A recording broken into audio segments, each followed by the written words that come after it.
Last year, October 2023, the island tilted. The peaceful bliss of sea, sun, and sand was transcended as we took to the streets to revel in paradise.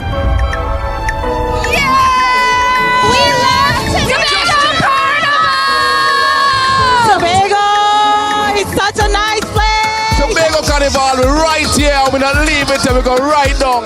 It's the greatest, it's the best, it's safe, and it's beautiful. I love Tobago, baby. Coming back next year. Hey!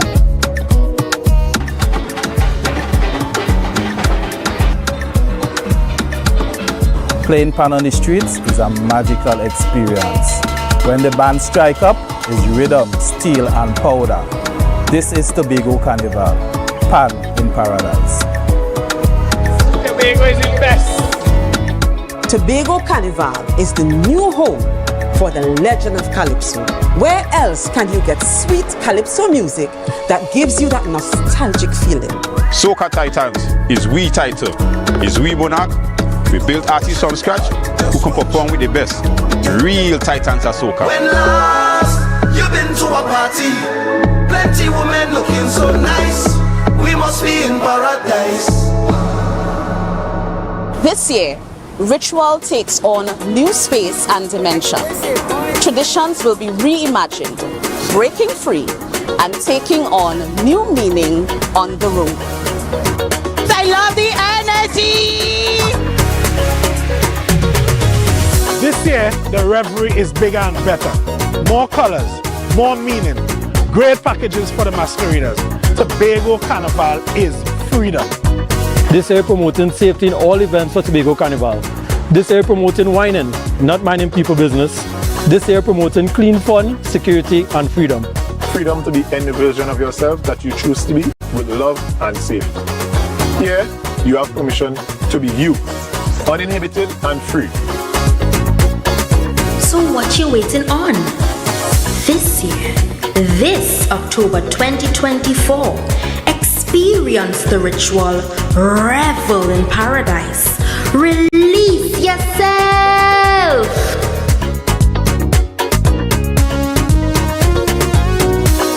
From the greatest little island on the planet, this is the Tobago Carnival 2024.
Put a smile on your face when you're moving from place to place. Good morning, good morning, morning, good morning, morning.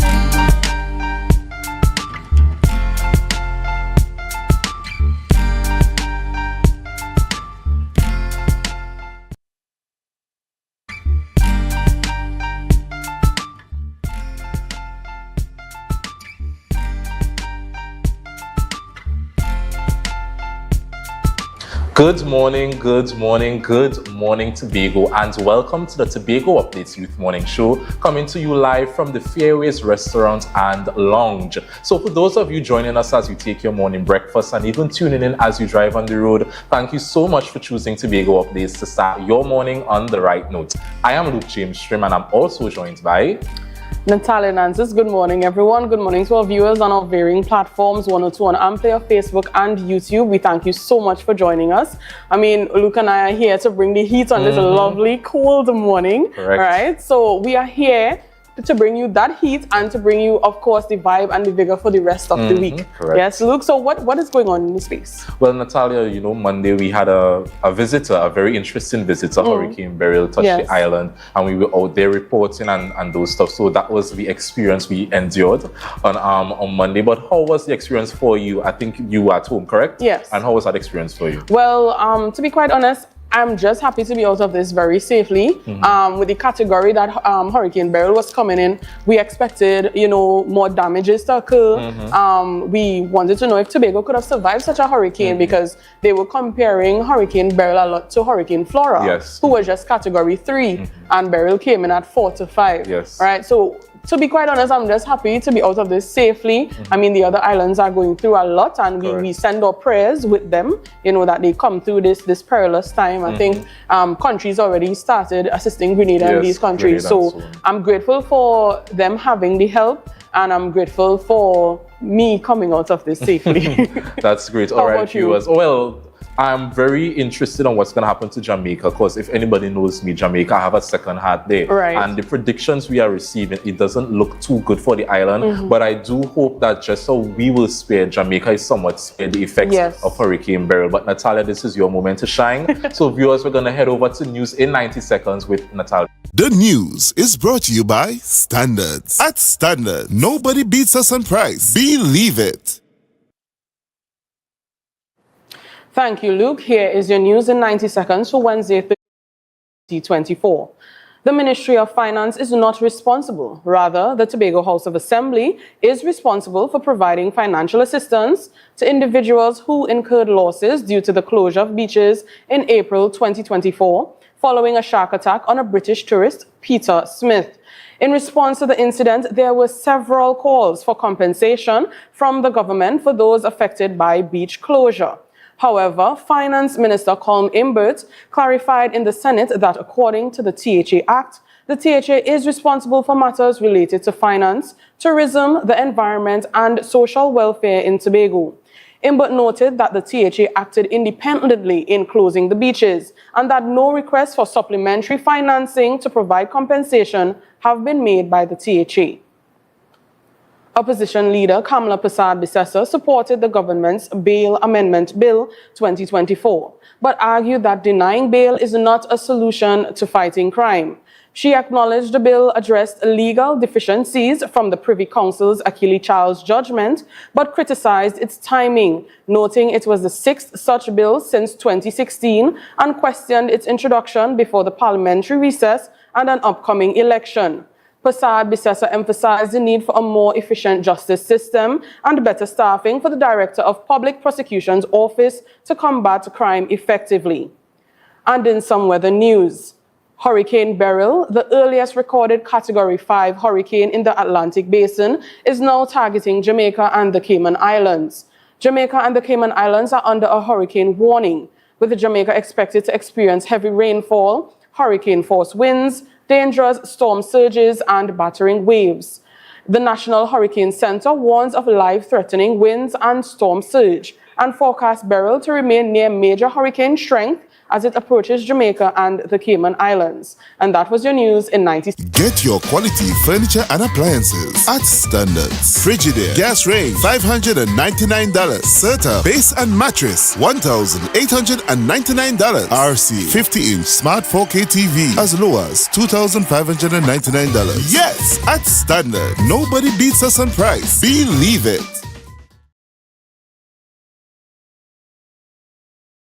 Back here on the Tobago Updates Youth Wednesdays, we continue on with our birthday segment. It's very exciting for our viewers, especially those who would have sent in their birthday greetings for their loved ones and these things. So we'll start off our segment with a happy birthday to Mr. birthday to you, Aaron, and I hope that the happy birthday song is sung as wonderfully to you as you are a musician and that you appreciate it very much. Happy birthday to you. Next on our list, Natalia, another man in the music, Mr. O.J. Richards. A happy birthday to you, and I hope you enjoy your day today. Last but not least, Mr. Sean Ned. Now, I know Mr. Ned, I've seen him around. Very kind-hearted, very full of spirit. So I hope that you have a spirit-filled birthday today. Even despite the weather, I hope that you do enjoy it. Happy birthday to you all. And to the viewers and those who were not able to send in their pictures to have a happy birthday to all of you as well. All right, Natalia, I think you can do us the honors of giving the viewers the rundown. What do we have in store today? I think, I heard the excitement at the end of Luke's question.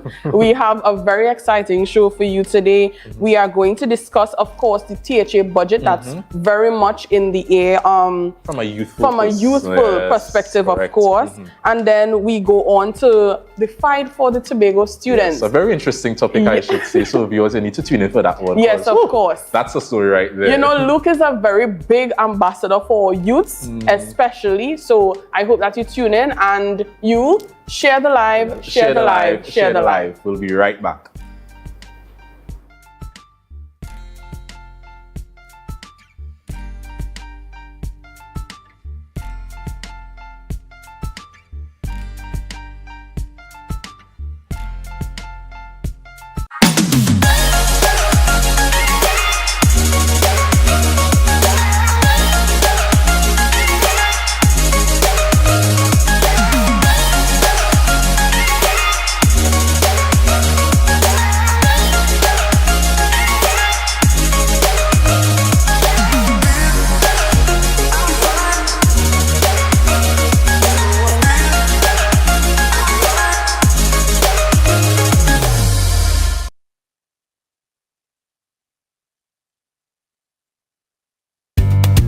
Dance Ensemble Tobago presents our signature event, a festival of dancing, Tobago Dance Sport Championship and Dancing with the Caribbean Stars. Dance in with DNA, our 11th edition, Saturday, July 6th at 5 p.m, Shore Park Cultural Complex. Featured in this year's lineup, Assemblyman Trevor James, Mrs. Petal Daniel Benoit, Mrs. Diane Baker Henry, Miss Davia Chambers, Miss Leslie Ann Ellis, and Miss Sinel Dempster. Limited early bird tickets. Adults $150. After party only $100. Children pay $75 at the door. You don't want to miss this one. Get your tickets early from Dance Ensemble class members, D&D Jewelers at Tobago United Cooperative, Milford 24 Gas Station Canaan, and the Shore Park Cultural Complex box office. For more information, contact Nikisha White at 772-9049 or Nelisa Dick 340-5758.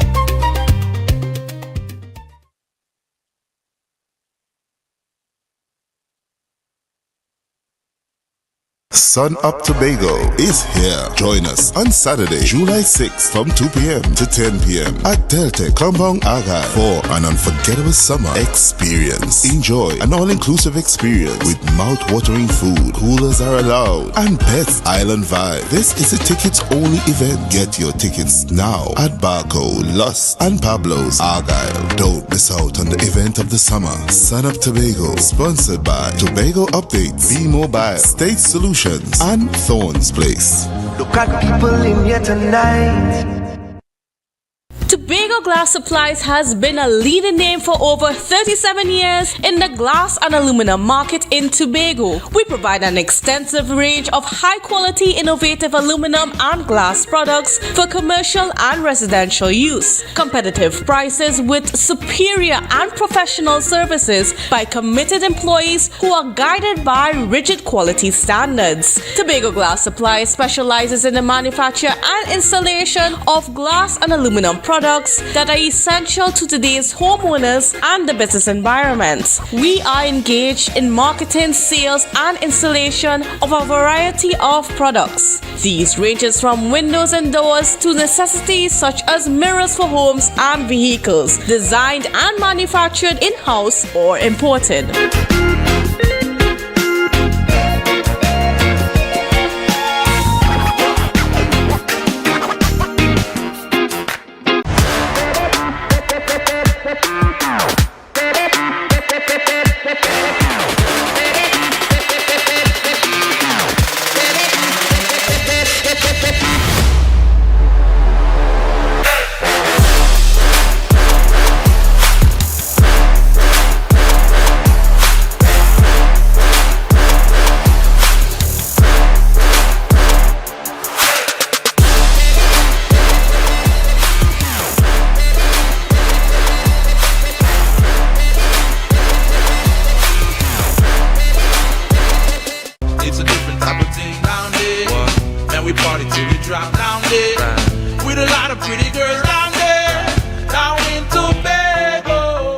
You can now get whatever you need whenever you need it anywhere in Tobago with Tobago. Your meals, medication, groceries, and shopping all delivered directly to you. No more hassle, no more stress. Get the Tobago app today on Google Play or Apple App Store. That's TAPPOGO and let us deliver to you. Check our website at www.tapogo.app or call the experts at 494-TOGO and 484-4746. Tobago.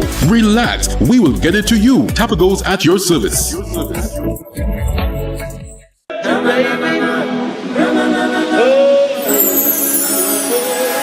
can't live without you, I can't be without you for too long.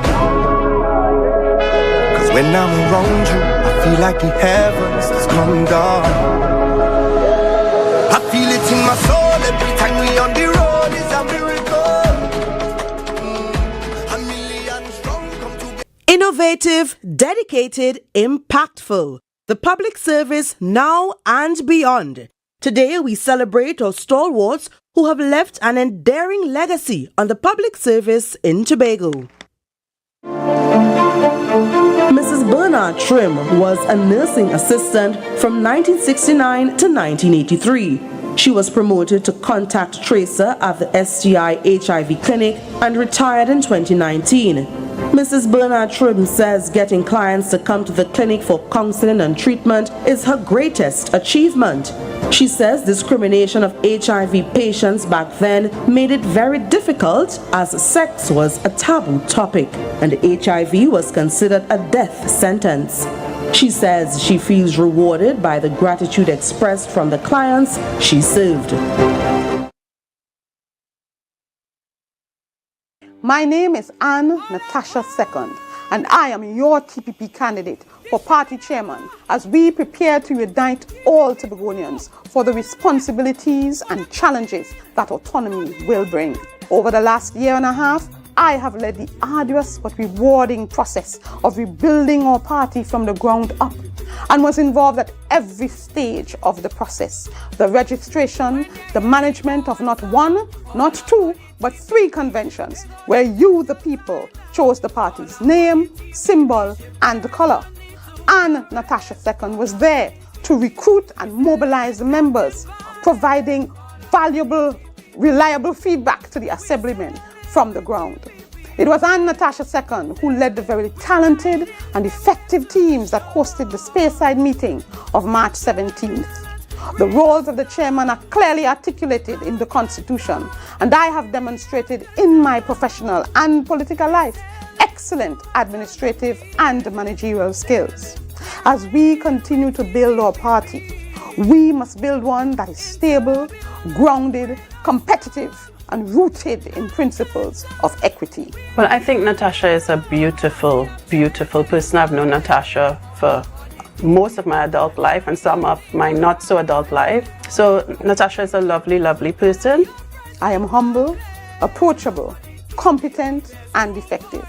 On June 30th, ensure that you have a seat at the table. Elect Anne Natasha II as your party chairman. I thank you. In turbulence, rain or stop.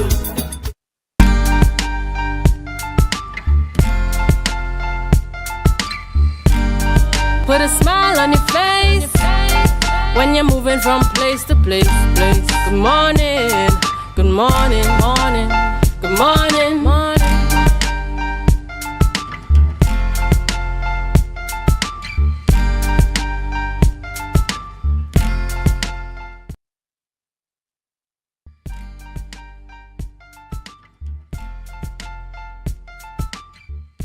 Back to the Youth Wednesdays morning show here on Tobago Updates. Now, we will be starting this morning's conversation all things budget.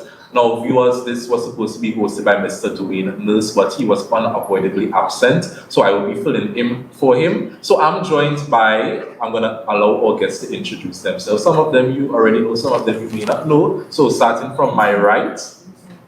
Hi, good morning, Tobago. Good morning, Trinidad and Tobago. I am Daniel Wilson, youth leader, public speaker, advocate, and current Commonwealth Students Association Tobago representative.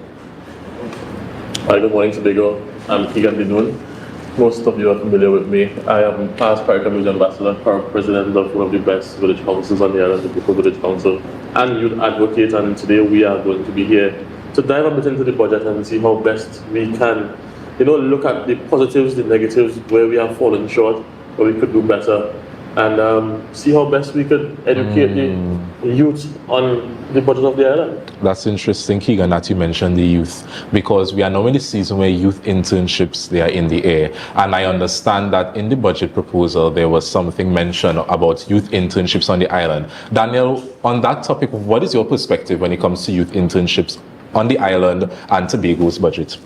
Well, I think that we as young people should all be interested in the development of our small island, Tobago, and really understanding and having an appreciation for the budget is very important.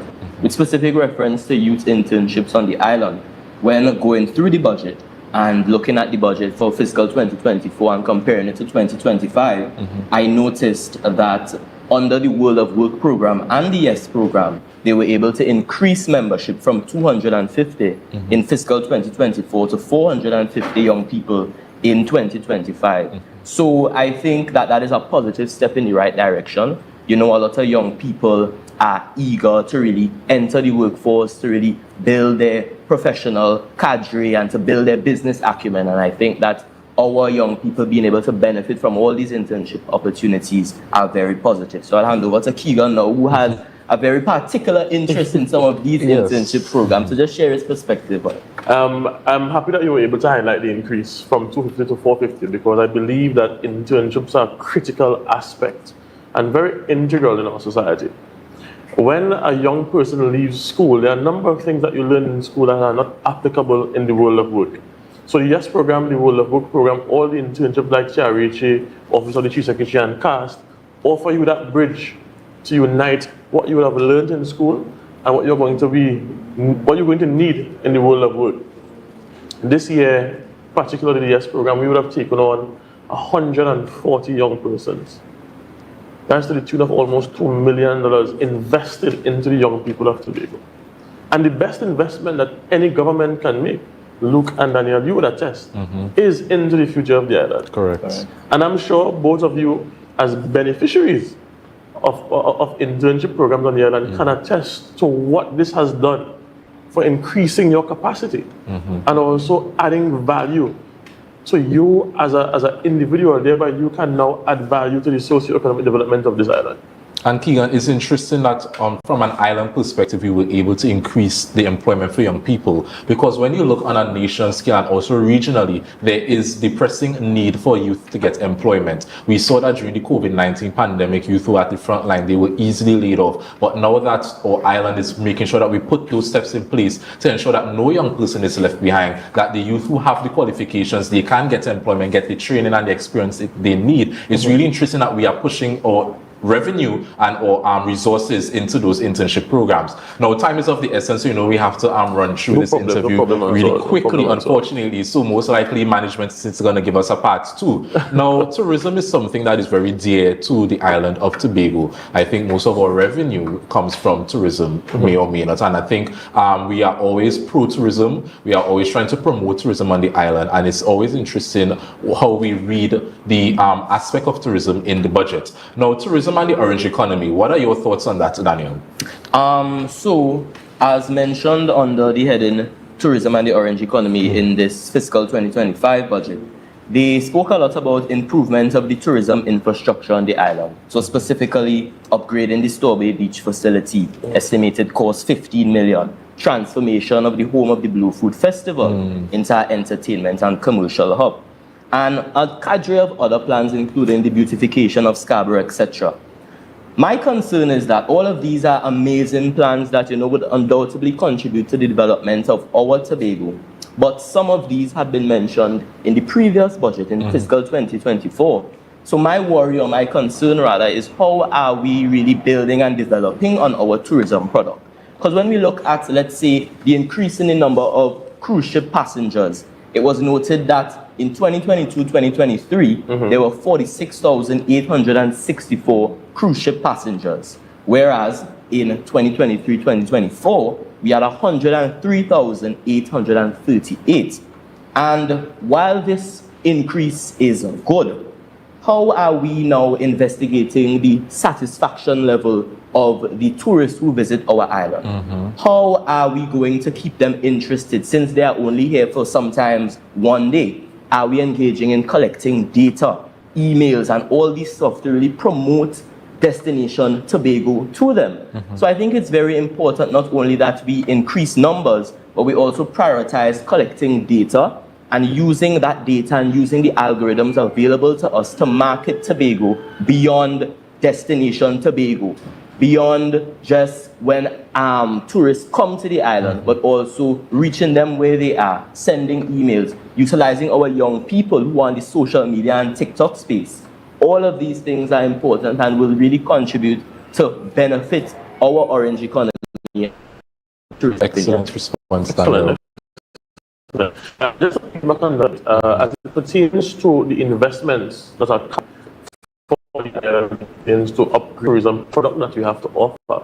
Look, you sure you have experience of travel, being character which I've mentioned, and you would agree that what we have here to offer Tobago is sometimes better than what you experience in a number of the other Caribbean islands. But we give it here for free. We visit all our forts for free. We visit most of the beaches for free. Yes. You visit most of the iconic statues like the unnamed tomb and so for free. For free. How do you then ascertain the return on the investment when upgrading these facilities? Would these investments be better allocated in other aspects of Tobago in terms of driving private sector investment, driving the private sector development? Because you would agree, even if you look at the budget statement, you would see that Tobago's employment force, the majority of it is employed by Tobago House of Assembly as compared to Trinidad. What are we doing in this budget to see how best we can reduce the dependency on the Tobago House of Assembly? Interesting. What are we doing in terms of ensuring that young people probably go and study different fields to ensure that we can drive private sector development? And the thing about it is, yes, we focus so much on tourism, but tourism, what is the return on the investment? How much money does one tourist spend when they come to the island? We are boasting of 108,000 tourists on the island for that physical. How much money was spent on the island? How much Tobagonians benefited from that? What can we do to increase that number of expenditure? What can we do to have the tourists spending more money when they come here, staying here longer? What can we do to have more cruise ships docked at the Scarborough port at a time? So in terms of investments, I think we can look at the investment of expanding the Scarborough Harbour in terms of ensuring that we can have more cruise ships berthed there at a time during the cruise ship season. That way, like some of the other Caribbean islands who have 3 and 4 cruise ships docked, you now have a greater influx of revenue on the island. And then you can have the conversation of upgrading the tourist facility. Okay, Keegan, excellent points. I always prompt management that when we're having these types of discussion that is like a debate style, because I think the points that are going around the table are really valid. But adding to what you would have just said, Keegan, admittedly, when we go to other Caribbean islands and we go to the tourist attractions, you will see the big boot tourist price, local price, and you oftentimes have to pay to see these attractions. And in Tobago, we do give it away for free. So hopefully in the future, we can see that implemented here on the island. But now that time is against us, we have to talk about the elephant in the room. We appreciate that the budget, it was just a projection. And we want young people to get involved in this type of island development. But we see it across the board, we see it in Trinidad, we see it on other islands, that the youth are oftentimes included after the fact. They ask us for our perspective after the fact. On that topic of having the young people involved in the budget preparation, what are your thoughts on having young people involved in that type of process? But the thing about it is, I am quite pleased to see the direction the island is moving in as it pertains to youth involvement. Quite recently, we had a very young finance secretary who would have taken the oath of office. And I look forward to seeing her contributions to the island, because I know that she's an individual who would have contributed. She's one who is well experienced. And so I'm sure she's one who would be looking at this live this morning and taking some cues as to what she can do in preparation for the next budget preparation. The thing about it is, Luke, it is a fact that young people are always called after the fact, just to say that young people are consulted. The only way that can change is when the people who are put into office change that. And if the people that are put into office now are younger and can relate better to us, I believe it is time for them to see what you would call the lack of opportunity for us, see what they can do to fill that void, and see how best we can move together in actually making this the greatest little island on earth. And I love actually the term for the budget this year. The term for the budget. Daniel, can the term for the budget? I believe it's embracing Tobago's development potential, I believe. Something around those lines, but I think it's something different. Something about development. Tobago's development potential. You know, that's a really interesting theme. All of us understand the wealth of potential that Tobago has. And all of us understand that it needs to be developed.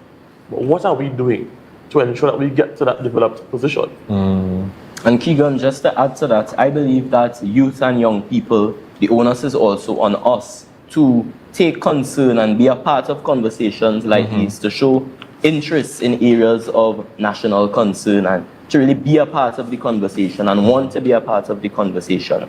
Young people are really the future of our little Tobago, and without young people, without the bright minds, without our innovation, without our creativity, we really would not see the development that we want to see for the future of Tobago. So I believe our involvement is crucial, it is pivotal, and it is the only way that Tobago will grow into the greatest little planet on the island. So Daniel, what you're saying is that you are ready to assist the finance secretary in the preparation for the next budget? I am always ready for national So service. Luke, you are always ready. Well, I think at the end of the day, we are youth leaders. We are charged with the task of, representing the interests of the youth in these types of conversations, meeting those people with the power and influence to frame policies to ensure that when they do it, the interest of the youth is represented the best way possible. I hope in the future we can probably get an invite from the newly appointed finance secretary where we can sit down and just have the conversations. We can flesh it out. We can do a whole autopsy and find out how we can make it better to ensure that when it is proposed, when it's sent out there,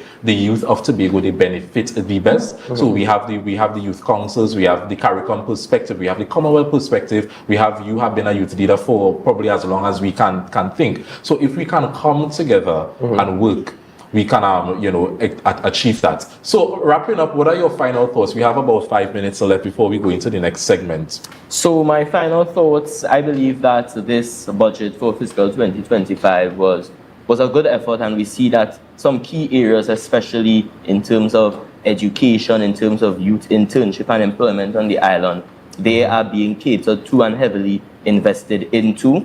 However, I believe, as with any society, more needs to be done.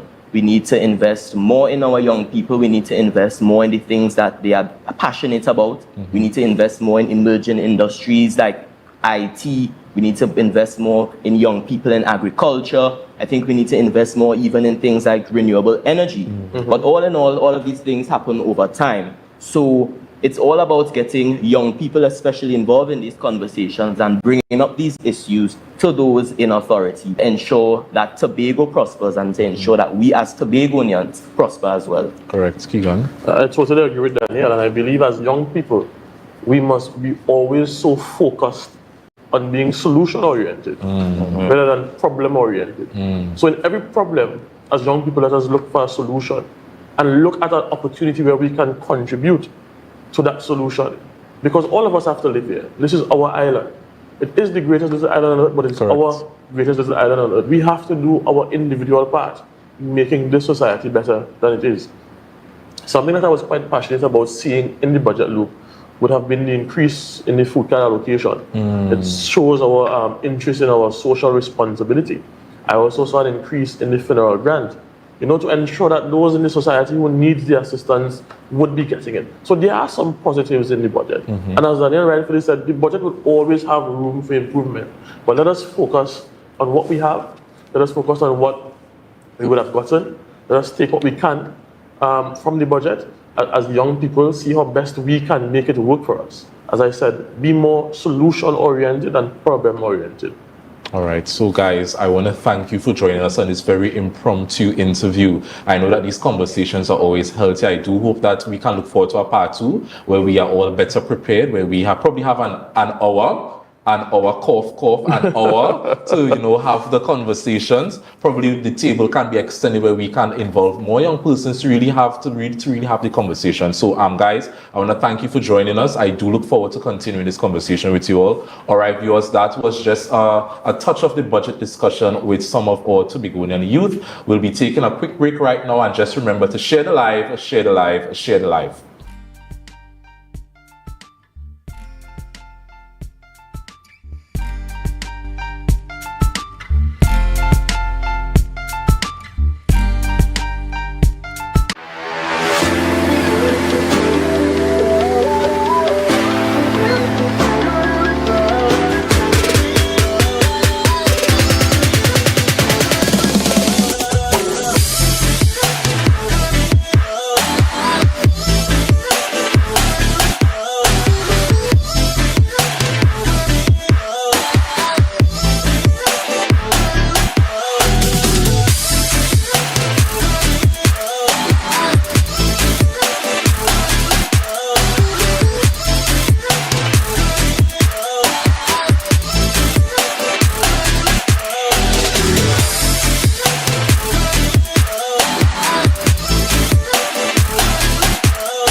Coconut's Cafe, the buffet restaurant that specializes in all your tasty local dishes. For breakfast and for lunch. Breakfast includes coconut bake and sada roti, served with chokers, buljoil, and sausages in tomato sauce. Not forgetting beef and cheese pies, shepherd's pie, macaroni pie, and rice in various styles. Meat served in a variety of flavors, garden salads, and pasta salads. All this accompanied by fruit juices, coconut water, your choice of a great combination to appease your taste buds. So call us today to order, as we are here to accommodate your busy schedules, or if you are having a cooking day off. Deltec Distributors Weekend Special. Wings Friday, 3 pounds wings, 2.5 kilogram fries. Special 100 TT. Soup Saturday, 2 pounds cube beef, 2 pounds cow heel, 2 pounds chicken foot, 2 pounds pigtail, or smoked bone. Special $150. Super Sunday, 3 pounds leg and thigh chicken, 3 pounds sliced pork, 3 pounds lamb slice, 3 pounds cheese, 2 pack of pasta. Special $250. Located Main Road, Argyle, Tobago. We deliver 20 TT. Contact us on deltecdistributors.com 395-5040 or 237-0102. Deltec Distributors Weekend Special. Innovative, dedicated, impactful. The public service now and beyond. Today, we celebrate our stalwarts who have left an enduring legacy on the public service in Tobago. Harold Stewart has served over 40 years in different spheres of the public service. However, his greatest challenge in life came when he assumed duties at the Department of Land Management between 1998 and 2022. Mr. Stewart was part of the team selected to build out the structure and enforce the Squatters Regularization Act in 1988. Though he was met with a lot of hostility, Mr. Stewart says the job at Land Management taught him the most life lessons and was, for him, most rewarding. Thank you, Mr. Stewart. It's a different type of thing down there. And we party till we drop down there. With a lot of pretty girls down there.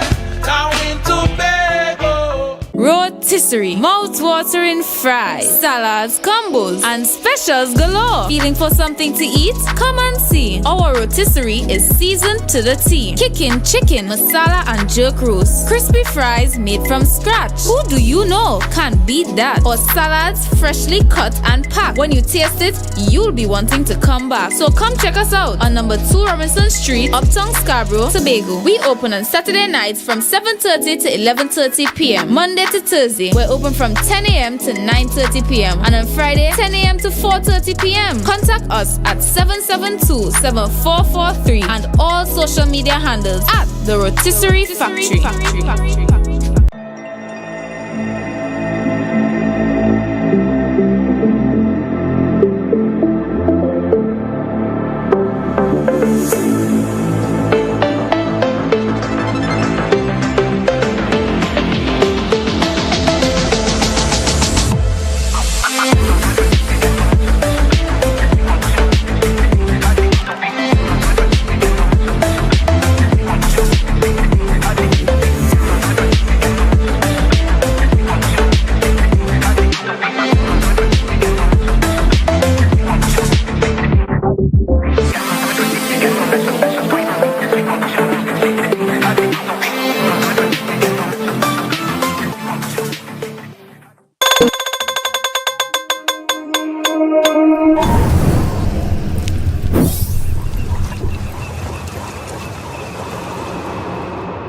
No place like home, home, home. Oh, I love Tobago, baby. When we outside, it's an ocean of love. All that we align to the stars up above. Let we dance now, take a chance now with me. And we go jump till morning. Look, the moon gone sleeping. Tell them we not leaving. Till the last drop of bacchanal is madness in the capital. So I feel like I'm running tongue again. Jump and shake the ground again. We with all my friends and them. No place like home. Home. Home. We go jump till the moon come down. It's we who the stars shine on. Play a mass and break away. Freedom in we DNA.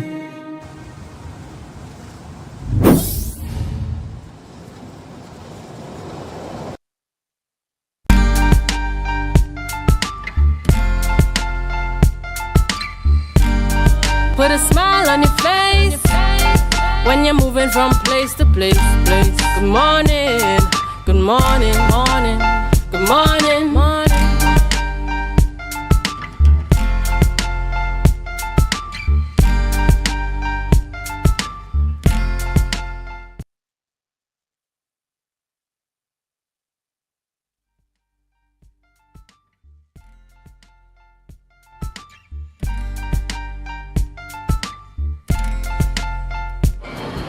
Good morning, Tobago, and welcome back to the Tobago Updates Morning Show.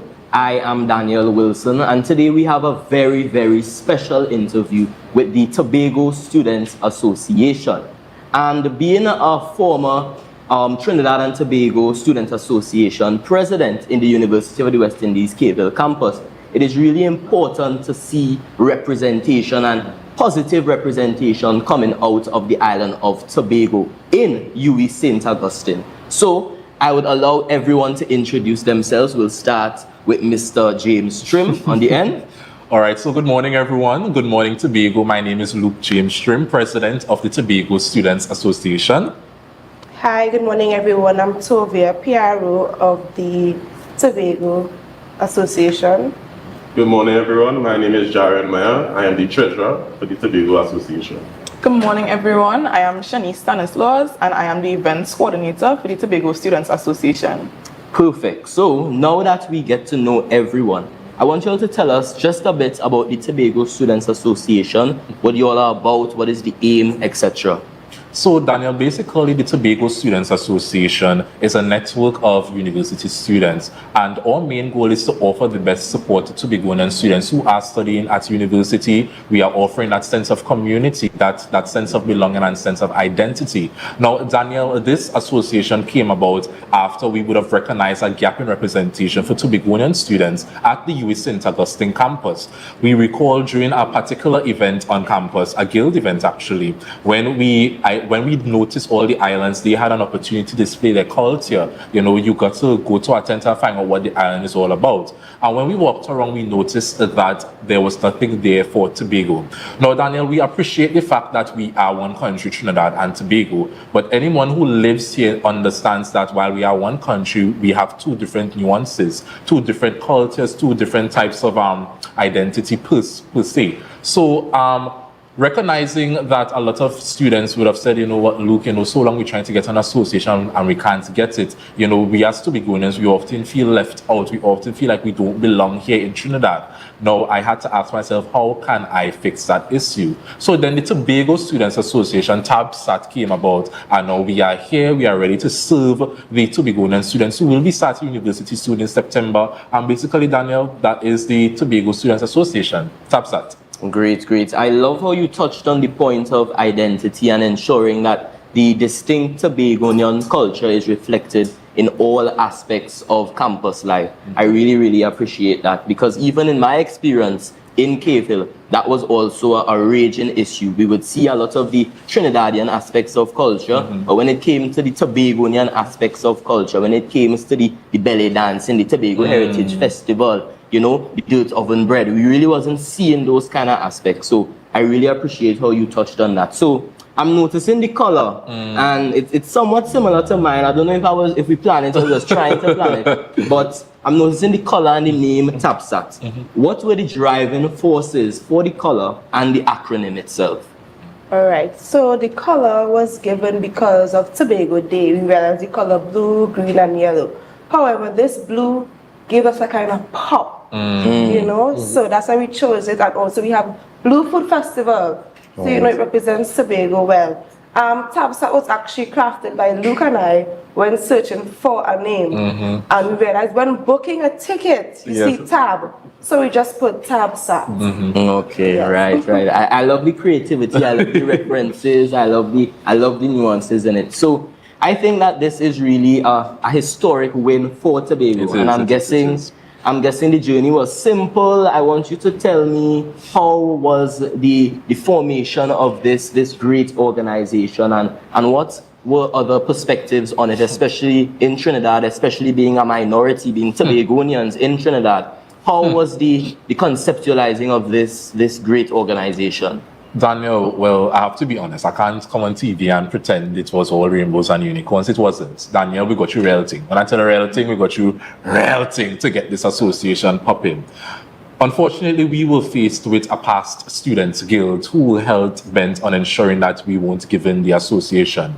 They described the existence of a Tobagoan Students Association as a threat to the national unity. We appreciate that the past guild, they weren't as educated as we hoped them to be. They didn't appreciate what Trinidad and Tobago was all about, so we excused them.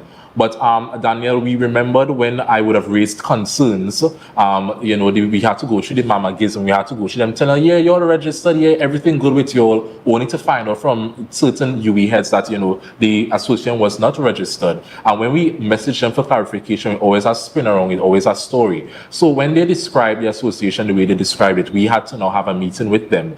And, I had to call out the big guns. So I had to call Johnny Campbell. I was like, Johnny, I don't know what you're doing this evening, but we have a meeting and I need you to come advocate for the Tobagonian students. I called Shanice, we went, and Daniel, we finally got the association. We had to explain to them, listen, it can't be Trinidad and Tobago when in the reality it's Trinidad and Tobago after the fact. It can't be Trinidad and Tobago living in the shadows. It can't be Trinidad and Tobago when we choose to remember Tobago, Daniel. And as young people, we know in the past and even in the present, we are observing this adversarial relationship between Trinidad and Tobago. But as the young people, we need to reject that counterproductive approach and find ways where we can, heal that and bridge the gap between the two islands. So, Daniel, it was a very difficult journey. I wouldn't lie. All the times we were trying to get the association, was real fight down, it was real mamagism, it was a lot of no's. So I had to make the decision to lead this 8-month advocacy campaign, Daniel. I had to turn TABSAT from a conversation on the guilds, a conversation on UE halls, and turn it into a national conversation. So we started in media advocacy, we started getting support, we started getting our regional friends, presidents from other students' associations to push their support for the Tobago Students Association. And that level of media advocacy, that campaign, Daniel, it really helped us a lot. You saw us on Liz Williams, I was on TV6, I went on TTT Live to really sensitize the public that, we have an association, because I recognize that the reason why we were losing is because people did not know that there was something to fight for. So now that the association is here, Daniel, we are ready to kick things off. We are ready to really get the ball rolling, because to me, Daniel, it's more than a students' association. This is a product. This is a product of the fight that we as the executive led for Tobagonian students. It was not an easy road. It's pretty similar to what we are seeing in our constitutional reform discussions, Daniel, because as Tobagonian students, it's about 131 of us at the UWI St. Augustine campus. That's just how much we have on record, Daniel. And when we had to go through what we went through with the guild, Daniel, when we had to see how they were so hell-bent on not giving us the association, Daniel, just like that, conversations about Tobago's autonomy started becoming more attractive to us. Just like that, we started understanding why people like Ochoy Charles were fighting the way he was fighting for Tobago, Daniel. So now we are all connected by what we went through. We are now here to just forget the past, to keep it rolling. We are thankful that a new guild was voted in. I just want to give a huge shout out to Kobe Moses, that's the president of the UWI St. Augustine Guild. She was always supportive of us. She has thrown her support. We have people on the NACC, Miss Amari Skeet. We have Harvey Sherman on the IAC. These are all people who are pushing their support for the Tobago Students Association and not following the precedent from the past year. So we really appreciate that, Daniel. And yeah, that was a mouthful. My bad. I think it's really important to recognize that wherever you see strong, confident, and passionate Tobagonian young leaders, especially within the national space, it's not a threat. And I think that a lot of times our Trinidadian counterparts often take it as that. We as Tobagonians have ambition, passion and purpose, just like our Trinidadian counterparts. Correct. And it's very important to see that you are fighting for a cause. So what can we expect in the future in terms of events and stuff for TABSAT? Okay, so I don't want to give out, everything that I have planned, but as events coordinator, I will talk in particular about the publicly advertised event that we are hosting this month actually, and it is a games day. And well, the thinking behind this games day is that, well, I could speak for me, right? And my experience when moving to Trinidad was that I probably went to Trinidad 3 or 4 times before. I was not familiar with Trinidad at all whatsoever. And my mother would have just carried me, this is where you're staying, 15 minutes in my room, and just left me to fly on my own. And I think if I had known, eventually you make connections, and I'm so thankful to my Tobagonian counterparts for showing me the way, showing me where to get this, where to get that, right? And I think if I was in Tobago and I had known that, I'm meeting this one, that one, and the other one, when I was in Trinidad, it would have lessened the fear that I went into university with. And so the thinking behind this games day is that it's interactive. So if you are going to university in September and you're thinking to yourself, oh my goodness, I'm going to be on my own, come on to this games day. You would see people who will be down there with you. These people, you might not know them now, but they might be the biggest help of your life. And before having this games day, we would also be hosting a few fundraising events that we have not yet launched to, make up the funds for this games day, right? And the games day it's really, really, I would shout it out at the top of my lungs. It's really a good way to interact. I know that there have been people who were in university from before and they came home for the holiday and feeling a little bit, oh God, we ain't getting to see your friend every day anymore. Come out to this games day. Let us all come together and celebrate. Right? The year was a hard year. We are on holidays. Let's still celebrate. Let's continue. And one important thing that I would say to the new students coming in, you have help. We have a lovely executive committee. We have a group of us. It's not you alone. You have help. It's not you going into this. So that should lessen their fears. Great, great. And remind us, when is the games day? On July 27th. July 27th. Great. So guys, as we wrap today's interview with the Tobago Students Association, I just want to find out, you're taking donations. How are we as Tobago able to help you all really quickly? Yes, we are taking donations. We strongly recommend that as Tobago people, you donate. This is an investment into the students of tomorrow. The investment into future leaders. They need your help. We need your help. I'm not just barely asking, I am begging you to please invest in us. You can reach out at tobagoassociation@gmail.com or through our president. This investment gives Tobago students a level playing field. We go to Trinidad and we are fighting all different challenges, and there's no one to advocate for us, no one to help us. So your investment really matters.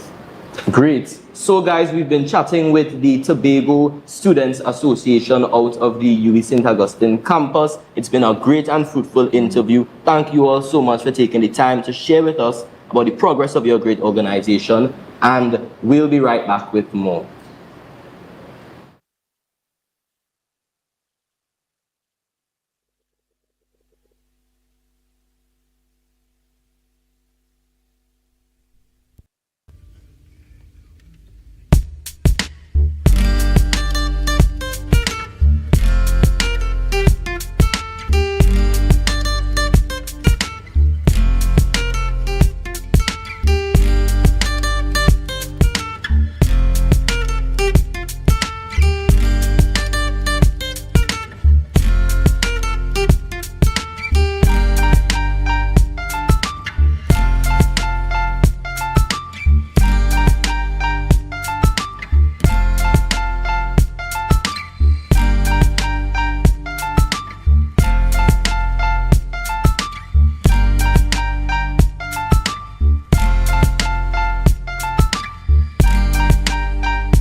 not leave it till we go right down.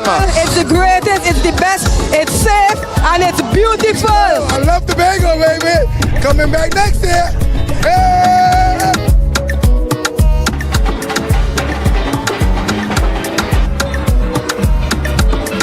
Playing pan on the streets is a magical experience. When the band strike up, is rhythm, steel and powder. This is Tobago Carnival, pan in paradise. Tobago is the best. Tobago Carnival is the new home for the legend of Calypso. Where else can you get sweet Calypso music that gives you that nostalgic feeling? Soca Titans is we title, is we monarch. We built artists from scratch who can perform with the best. Real Titans of Soca. When last you've been to a party, plenty women looking so nice. We must be in paradise. This year, ritual takes on new space and dimension.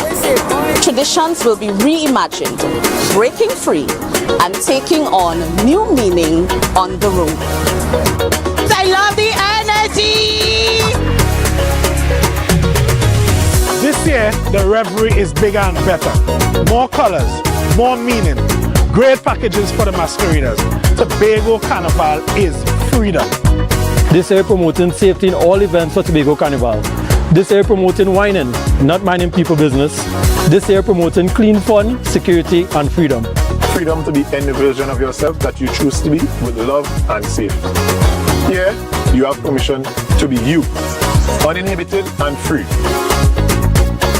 So what you waiting on? This year, this October 2024, experience the ritual, revel in paradise, release yourself.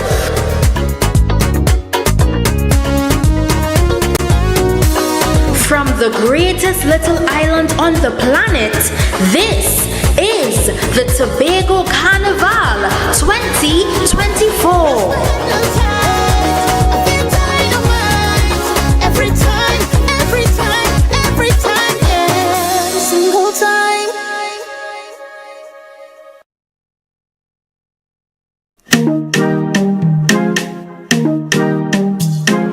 Ladies and gentlemen, esteemed partners and sponsors, and most importantly, our beloved communities, welcome to the Tobago Heritage Festival 2024.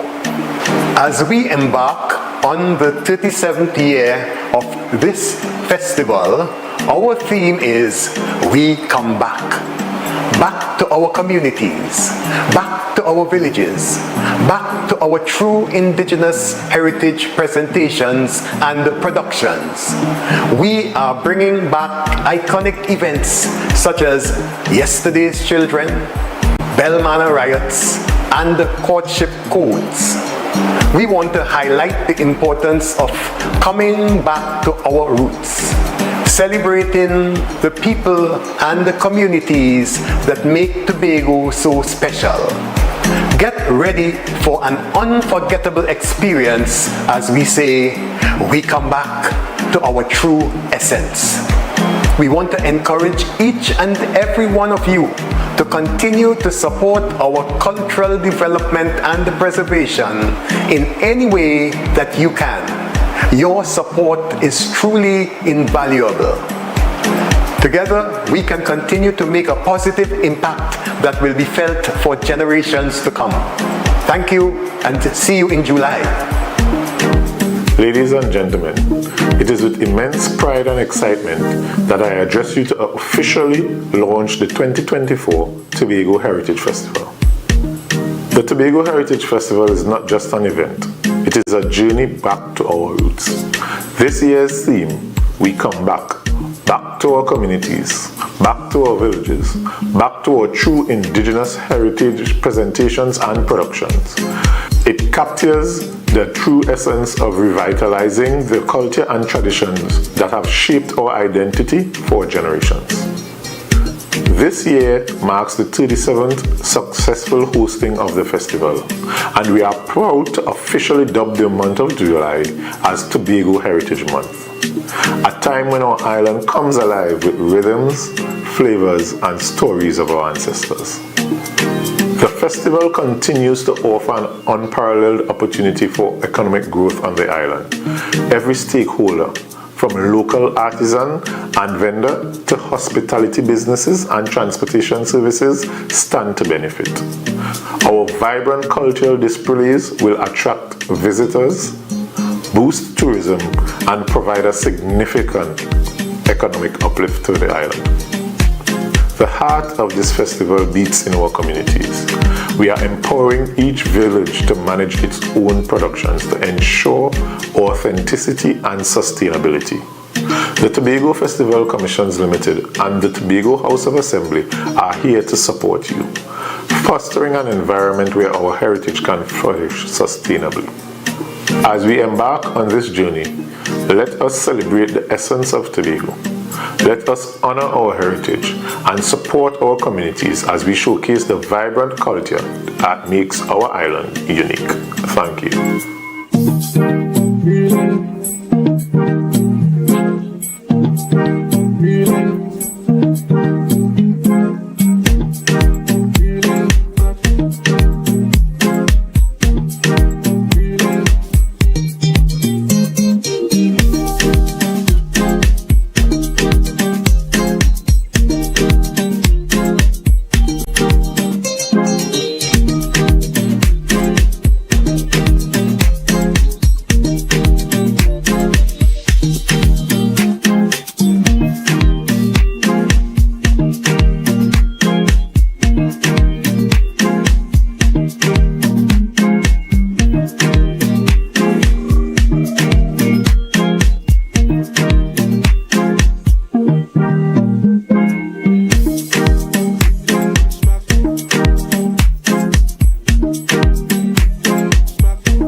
And welcome to Good Morning Tobago right here on Tobago Updates, guys. This morning, as you can see, we have a power-packed episode as we come to you live from the Fairways restaurant.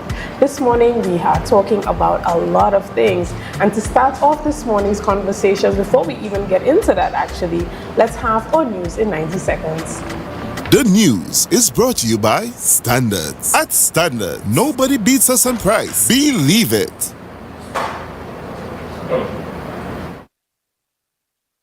The Ministry of Finance is not responsible. Rather, the Tobago House of Assembly is responsible for providing financial assistance to individuals who incurred losses due to the closure of beaches in April 2024. Following a shark attack on a British tourist, Peter Smith, in response to the incident, there were several calls for compensation from the government for those affected by the beach closure. However, Finance Minister Colin Imbert clarified in the Senate that, according to the THA Act, the THA is responsible for matters that relate to finance, tourism, and the environment, as well as social welfare in Tobago. Imbert noted that the THA acted independently in closing the beaches and that no request for supplementary finances to provide compensation have been made by the THA. Additionally, Opposition Leader Kamala Persad-Bissessar supported the government's Bail Amendment Bill 2024, but argued that denying bail is not a solution to fighting crime. She acknowledged the bill addressed legal deficiencies from the Privy Council, Achille Charles' judgment, but criticized its timing, noting it was the sixth such bill since 2016 and questioned its introduction before the parliamentary recess and upcoming election.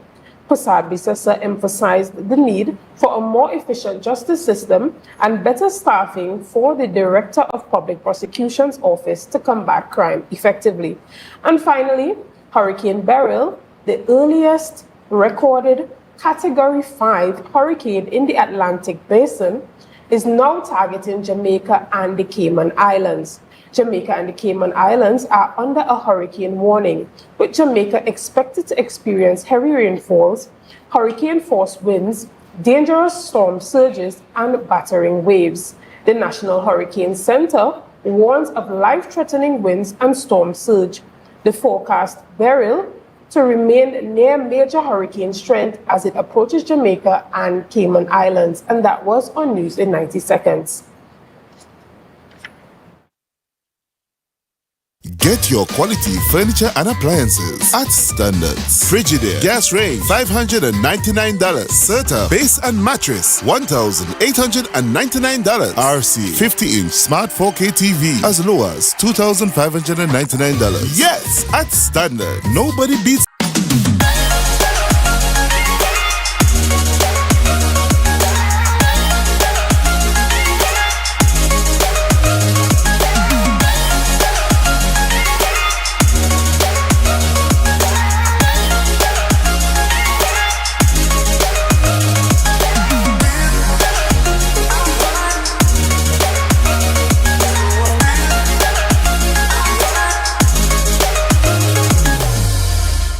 Sun Up Tobago is here. Join us on Saturday, July 6th from 2 p.m. to 10 p.m. at Delta Compound Archive for an unforgettable summer experience. Enjoy an all-inclusive experience with mouth-watering food, coolers are allowed, and best island vibe. This is a tickets-only event. Get your tickets now at Barco, Lust, and Pablo's Argyle. Don't miss out on the event of the summer. Sun Up Tobago, sponsored by Tobago Updates, B-Mobile, State Solutions, and Thorns Place. Look at people in here tonight. Yeah. Hey.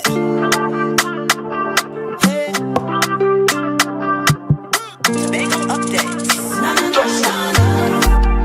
Good morning, Tobago.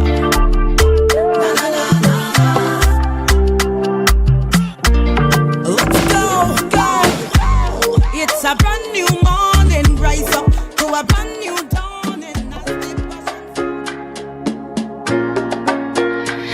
say, oh my God, I see the way you shine. Take your hand, my dear, and place them both in mine. You know you stopped me dead while I was passing by. And now I beg to see you dance just one more time. Ooh, I see you, see you, see you every time. I know I like your style. Ooh, you make make me wanna cry. And now I beg to see you dance just one more time. They say, dance for me, dance for me, dance for me, oh. I never seen anybody do the things you do before. They say, move for me, move for me, move for me, hey. And when you're done, I'll make you do it all again, all again.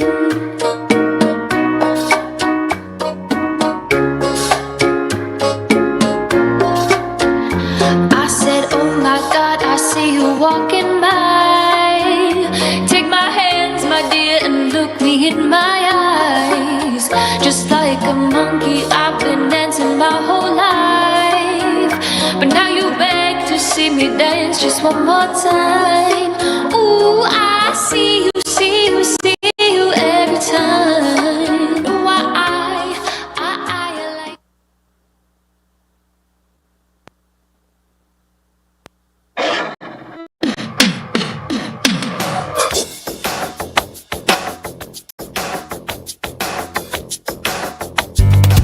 Dance Ensemble Tobago presents our signature event, a festival of dancing, Tobago Dance Sport Championship and Dancing with the Caribbean Stars.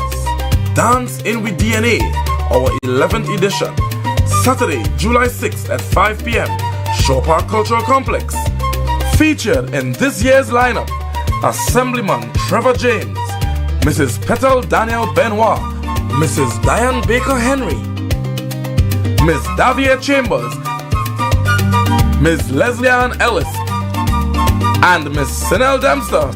Limited early bird tickets. Adults $150. After party only $100. Children pay $75 at the door. You don't want to miss this one. Get your tickets early from Dance Ensemble class members, D&D Jewelers at Tobago United Cooperative, Milford 24 Gas Station Canaan, and the Shore Park Cultural Complex box office.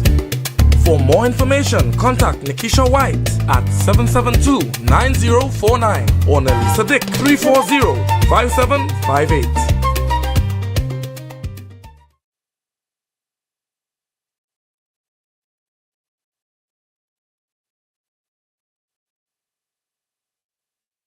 There you have it, viewers. As you can see, I mean, I don't know about you, but those smiles were very contagious this morning. I couldn't help but smiling while watching. Now, as you can already tell, we're talking about dancing with the Caribbean stars. And I have a wonderful episode as I have a table full of guests this morning. This morning, I have the privilege of speaking with Miss Nedra Stewart, who is the secretary of the Dance Ensemble, as well as Keith Johnson, who is a head tutor. Familiar faces to you here in Tobago, as well as you in our global audience. We have Assemblyman Trevor James, as well as our Minority Councillor Petal Daniel Benoit. Good morning, everyone, and welcome.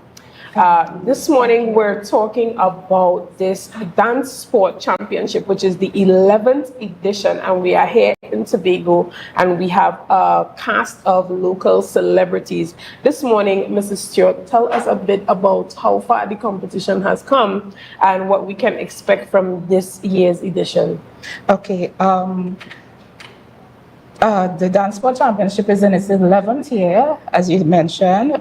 It started first as an in-house competition, and it has evolved into what it is today. So we went from just having it in our class setting in one of the schools that we usually have classes, and now it's at the Shore Park Cultural Complex.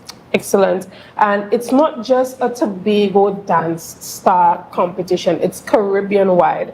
Tell us about your reach throughout the region and why it's important for you to not only be local, but to engage stars from throughout the region for this competition. Okay, it is geared primarily to encouraging social and competitive dancing throughout Tobago, but we have also reached out to our Caribbean neighbors, especially those that are IDT affiliated, that's the International Dance Teachers Association. But for now, we have only had buy-in from groups in Trinidad, but hopefully one day we'll have those from the other Caribbean islands taking part as well. Okay, and Mr. Johnson, tell us about the preparation for this event. Is it very similar to the American version of Dancing with the Stars, where the dancers are paired with a professional? Yes, very much so. Good morning again. My name is Keith Johnson. What happens is that we engage the celebrities and we have practice session with them. We try to break the step down little by little, you know what I mean, and encourage them to dance. We try to motivate them. And at times it is challenging, but eventually we get over it. All right, and I'm coming straight over to you, Mrs. Benoit. Tell us what motivated you to participate in the event, and when you were asked to be a part of it, what was the reaction that you had? Well, for me, I was approached to be a part of this sometime before, but I was a bit hesitant. And I thought it was something that I should consider. So when I was approached this year, I said, let me take the opportunity to participate. And so far, the experience has been really wonderful. And I am happy that I decided to participate this year and say yes to being a part of the competition. Okay, and what has the response from your family been like, knowing that you're about to be a part of this dancing competition? And do you have a history in dance? The response has been great from my family. Several members of my family has attended the rehearsal sessions, and they critique from my son to my husband, and they will give the advice of, "Mommy, you're not doing this too well," or "Mommy, you need to improve on this," and it has really been heartwarming. So I really do appreciate the support from my family. In terms of me dancing, I love to dance.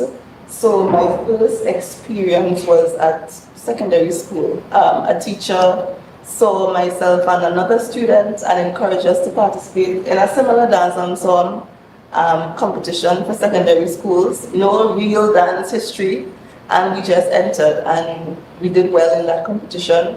So I enjoy dancing. I'm not a professional dancer, but it's just something that suits me and allows me to be calm in times of stress. Excellent. And over to you, Assemblyman Trevor James. Now we're seeing you in a very light,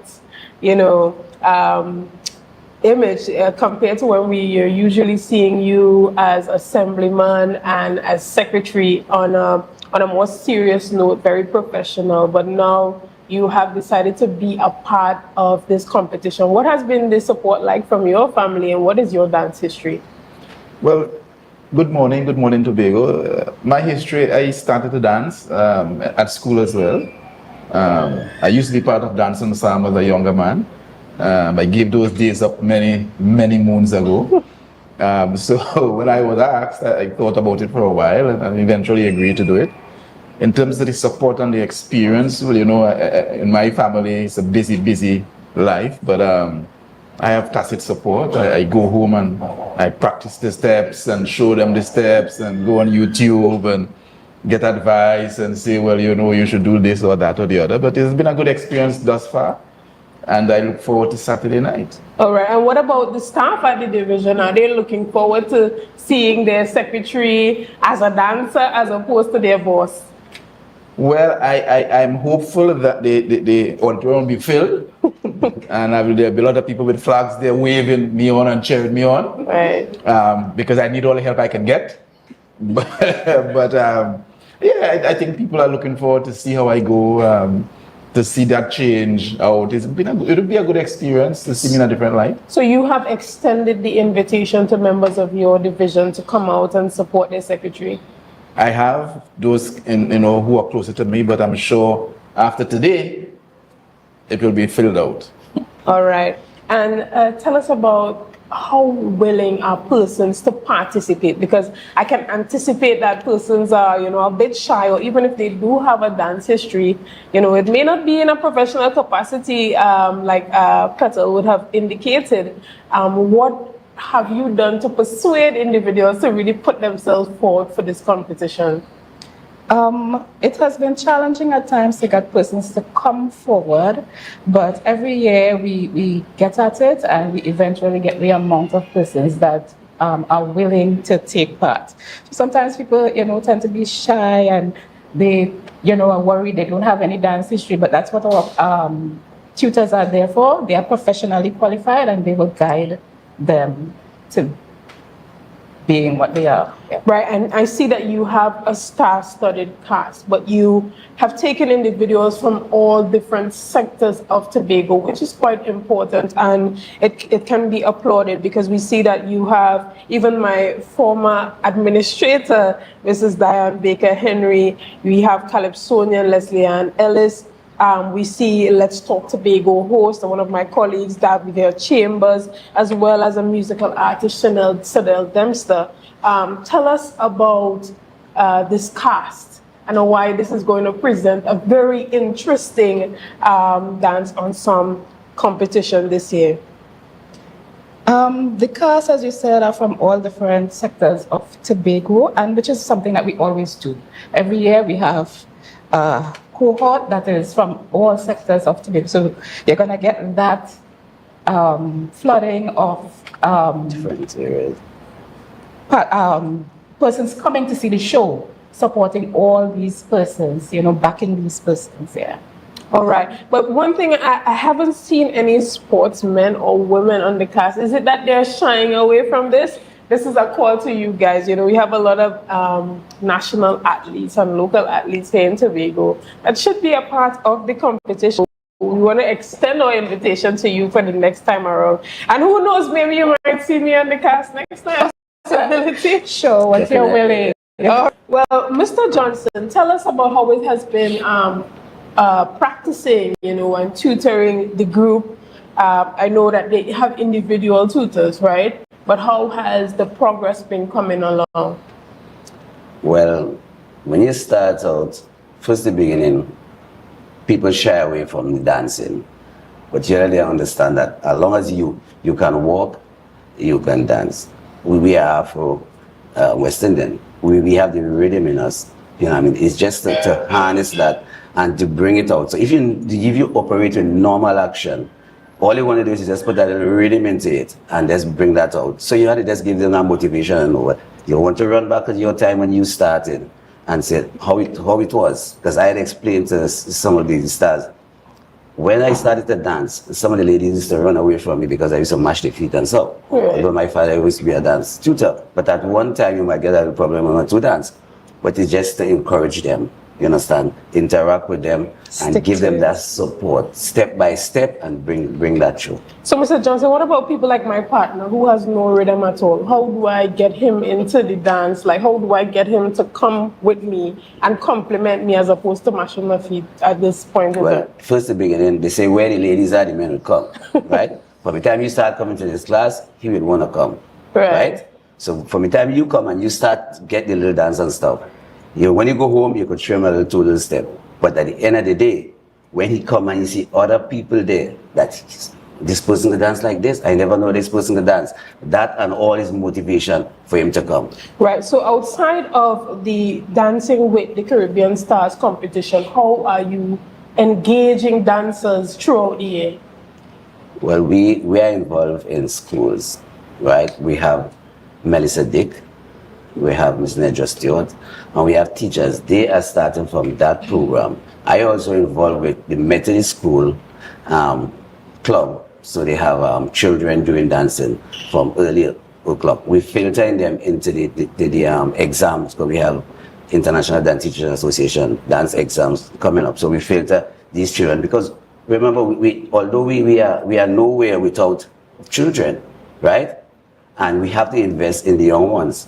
And that is what we do. We start from the early age. We had a competition earlier, a couple of years ago with the schools, and we tried to see if we could bring back that competition. It's just that a little challenging with some of the tutors who work in and sponsors and all of that. But we really try to get that on board. And besides, we work with the physically challenged children at Bunnock Hall and stuff, and we work graduation that just finished. We work with children from the Booker schools and all the different schools to have them back in power and give them that encouragement to get into the dancing fraternity. Right, and before we wrap up this morning, I want to hear from Minority Councillor Patel. Tell us, are you ready for the competition? Do you feel ready? Are you nervous? What's the feeling like? And encourage Tobagonians to come out and support the event. I am ready. I'm a bit nervous, as with any other competition, but I am ready. We have been practicing for some time, and I think we are ready to take on all our competitors. So I want to encourage all of Tobago, all of Trinidad and Tobago to come out and support this initiative of the Dance and Song. It promises to be a really entertaining and spectacular evening, so come out and support. Right, and this event is taking place on July the 6th at 5 p.m. at the Shore Park Cultural Complex. And Mr. James, Assemblyman James, tell the people, are you ready? Are you coming away with the trophy? Well, my partner won last year. Oh, okay. And I don't intend to break that winning streak. I'll be ready on Friday. We will crescendo. We've been training and practicing, and I think. No, I'm not ready today, but by Friday I'll be ready. I do hope so. Okay, and Mrs. Stewart, tell Tobagonians why it's important for them to be a part of this competition as we wrap up this morning. All right, but just to add as well, this segment of the championship is just one segment.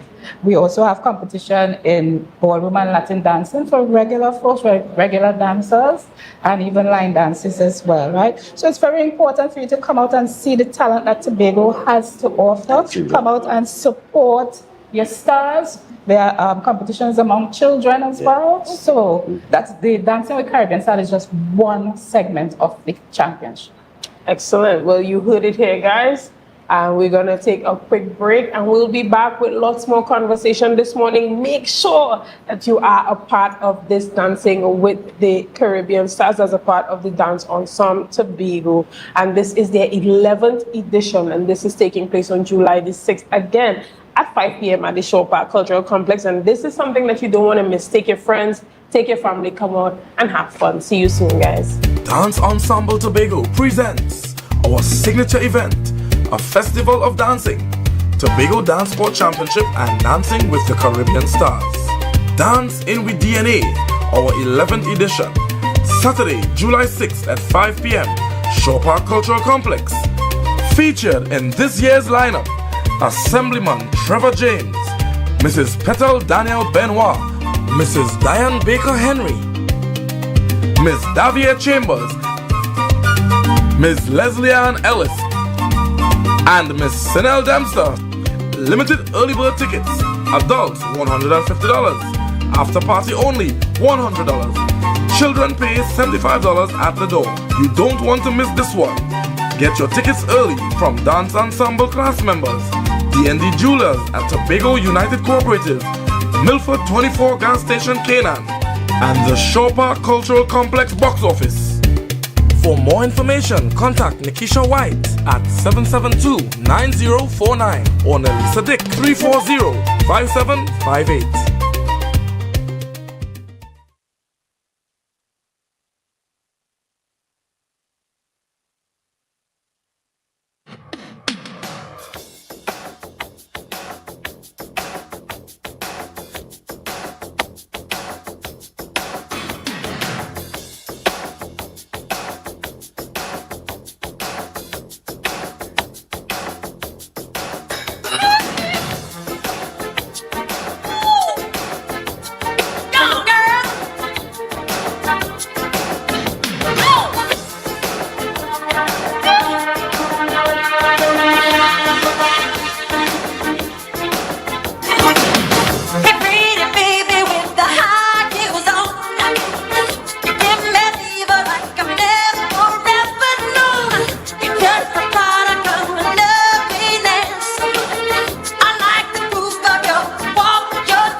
The countdown is on to the Tobago Public Service Day Expo 2024. Join us on July 5th at the Shore Park Complex to discover the dynamic world of public service where innovation meets dedication.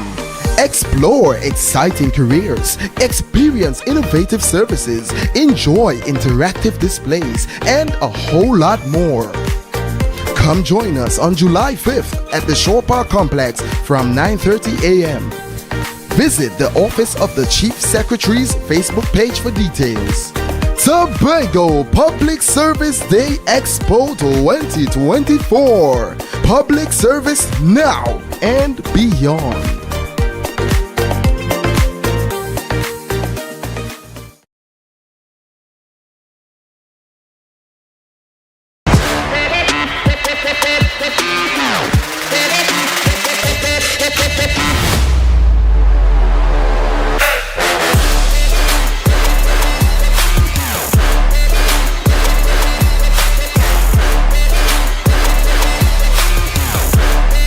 Get your quality furniture and appliances at Standards. Frigidaire gas range $599. Serta base and mattress $1,899. RC 50-inch smart 4K TV as low as $2,599. Yes, at Standard. Nobody beats us on price. Believe it.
Coconut's Cafe, the buffet restaurant that specializes in all your tasty local dishes. For breakfast and for lunch. Breakfast includes coconut bake and sada roti, served with chokers, bull joil, and sausages in tomato sauce. Not forgetting beef and cheese pies, shepherd's pie, macaroni pie, and rice in various styles. Meat served in a variety of flavors, garden salads, and pasta salads. All this accompanied by fruit juices, coconut water, your choice of a great combination to appease your taste buds. So call us today to order, as we are here to accommodate your busy schedules or if you are having a cooking day off. Deltec Distributors Weekend Special. Wings Friday, 3 pounds wings, 2.5 kilogram fries. Special 100 TT. Soup Saturday, 2 pounds cube beef, 2 pounds cow heel, 2 pounds chicken foot, 2 pounds pigtail, or smoke bone. Special $150. Super Sunday, 3 pounds leg and thigh chicken, 3 pounds sliced pork, 3 pounds lamb slice, 3 pounds cheese, 2 pack of pasta. Special $250. Located Main Road, Argyle, Tobago. We deliver 20 TT. Contact us on deltecdistributors.com 395-5040 or 237-0102. Deltec Distributors Weekend Special. Innovative, dedicated, impactful. The public service now and beyond. Today we celebrate our stalwarts who have left an enduring legacy on the public service in Tobago. Harold Stewart has served over 40 years in different spheres of the public service. However, his greatest challenge in life came when he assumed duties at the Department of Land Management between 1998 and 2022. Mr. Stewart was part of the team selected to build out the structure and enforce the Squatters Regularization Act in 1988. Though he was met with a lot of hostility, Mr. Stewart says the job at Land Management taught him the most life lessons and was, for him, most rewarding. Thank you, Mr. Stewart.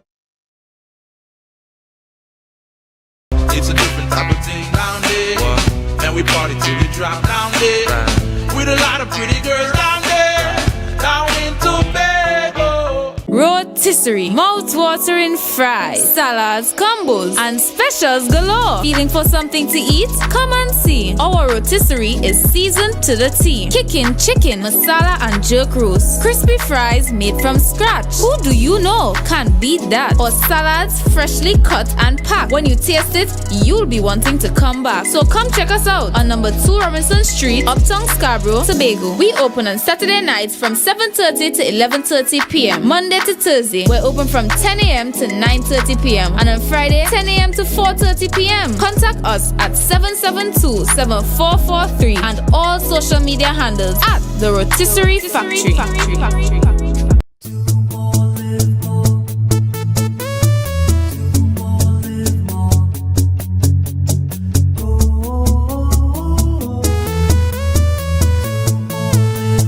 This is how it's gonna go.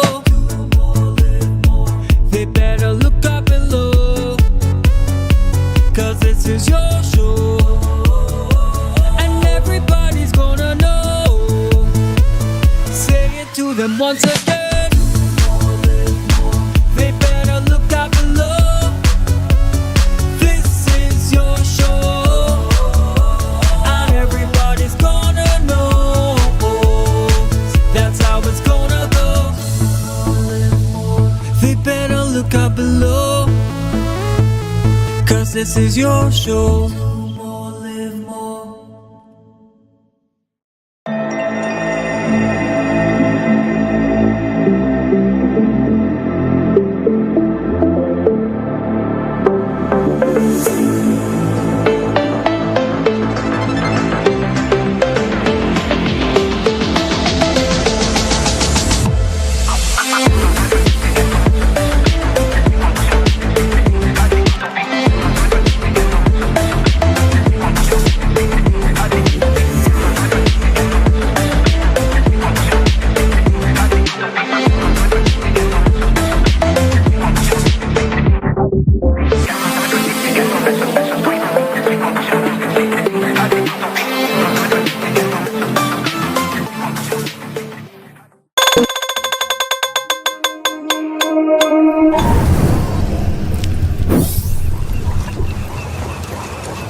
No place like home, home, home. Oh, I love Tobago, baby. When we outside, it's an ocean of love. All that we align to the stars up above. Let we dance now, take a chance now with me. And we go jump till morning. Look, the moon gone sleeping. Tell them we not leaving till the last drop of a canal is madness in the capital. So I feel like I'm running tongue again. Jump and shake the ground again. Live with all my friends and them.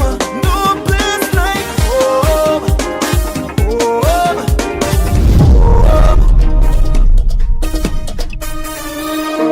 We go jump till the moon come down. It's we who the stars shine on. Play a mass and break away. Freedom in we DNA.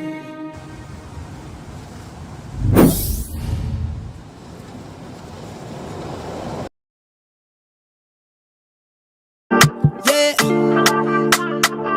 Hey. Tobago updates. Good morning, Tobago.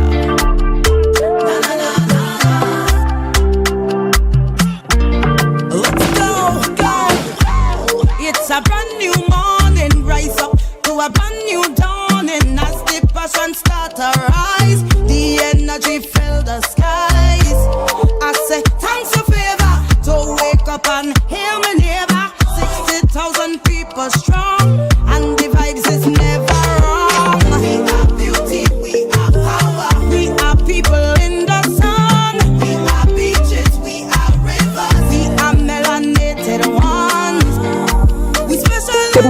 morning and welcome back to Good Morning Tobago right here on Tobago Updates. As indicated this morning, we have a power-packed special episode and we're coming to you live from the Fairways restaurant.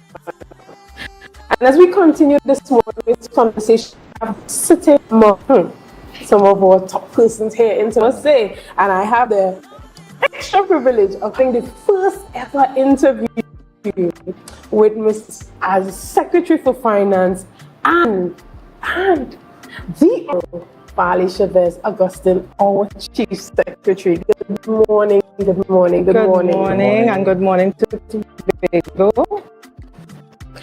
Right, well, we have the check this morning as we discuss finances. So, Tobago has just way, you know, as they say by the seat, we get away by the skin of our teeth from Hurricane Beryl. But we have to press forward. Before the hurricane conversation was about the budget, as the budget was presented last week.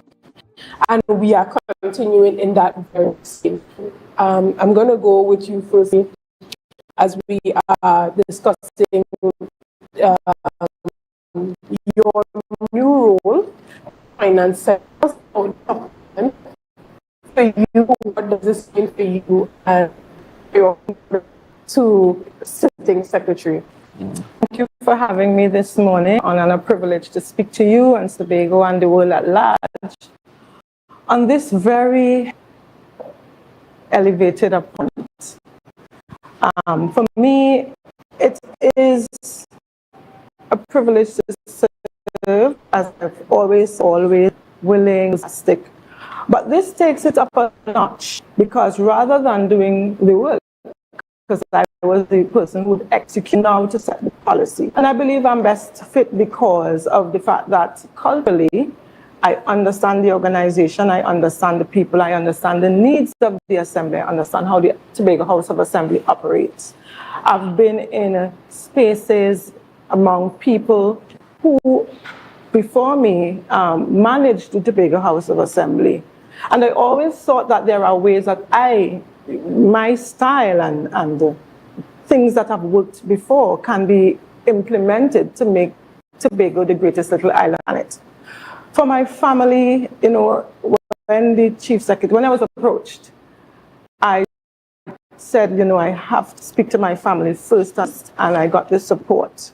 That is important for me, as I was just letting you know that after the interview, I'll have to take my little son to school. So, you know, it doesn't end there, but I think life is about balance. It's about compartmentalizing your life and ensuring that you manage it in a way that you get the best out of life, career-wise, family-wise, social-wise, and as you just asked me about going to the gym, I'll have to start to try to exercise. Yes, and so that there's a great balance. Right. So basically that is it for me, but I really would like to see the Tobago House of Assembly and Tobago advance at another level, and I think that this is the pivot for the island. Right. And Chief Secretary Farley Augustine, you have taken a back seat this morning let petals shine, and we really appreciate that, because as Tobagonians looking on, seeing a female Secretary for Finance for the first time, it sets a high precedent, not only for women, but for youth, right? Because Pretel, you represent the youth, you represent, you know, that modern woman, and it is encouraging to young women in Tobago that, you know, it's not necessary that you have to be politically aligned, but as long as you are great at what you do, regardless of any side of the political divide, once they are able to see talent, they will be able to bring you on board and appreciate that talent. So, Chief, tell us about that, you know, thrust towards bringing on the competent and willing, as opposed to just looking for someone that was in your team who was already politically associated. We brought someone, I see that you brought someone on who is apolitical, and how does that work for the team? Well, it's an interesting dynamic and a first for Tobago in many ways. Usually, the executive is filled by diehards, quote unquote. Chief Secretary and Secretary of Finance. I always knew that it would be a long-term arrangement because it's, in all honesty, it's not very practical for a chief secretary to also be Secretary of Finance for a very long period in time. Mr. Charles did it for the duration of his tenure. Kudos to him. Mr. London did it at the beginning of his tenure, and then he brought on Mr. London, his cousin, as a councillor. And so, as I looked across the space, there were options, several options, but I wanted someone who going to move from the institution itself, because I wanted that sort of institutional knowledge to be brought to bear on the portfolio, as opposed to just the political aspect of it. When I campaigned to be Chief Secretary, I promised Tobagonians that I am going to seek out the competent and the willing, create a coalition of the competent and the willing, and through that, design a government that accepts talent from anywhere. So even in the team I led into the election, we had persons who were initially PNM, persons who were initially Tobago Forwards, persons who came into this as PDP, persons who was fiercely independent as we created a team that ran for the election. And I feel that should carry on even into governance. Secretary Roberts, I think, is one of our brightest minds on the island. I am, through Secretary Roberts, I'm able to inspire young girls everywhere on the island, including my own daughter, because I am raising a daughter. I have to raise a daughter, appreciates that women leadership is something unique and important to bring in terms of the society's development. And I wish to endorse and support that. But more than that, I needed to also hand over to someone that I would need, whose moral compass is not broken, and who is God-fearing and has integrity. And I think those are key attributes to being a good Secretary of Finance. And I'm happy that Secretary Roberts can be the first female Secretary of Finance. I think she is deserving of that. I think her parents, her husband and children, her school, her alma mater, I think they should be proud, justly proud. Also, I made a point in the House that for the very first time in the history of this country, we have an executive where the majority of the members are women. For the very first time.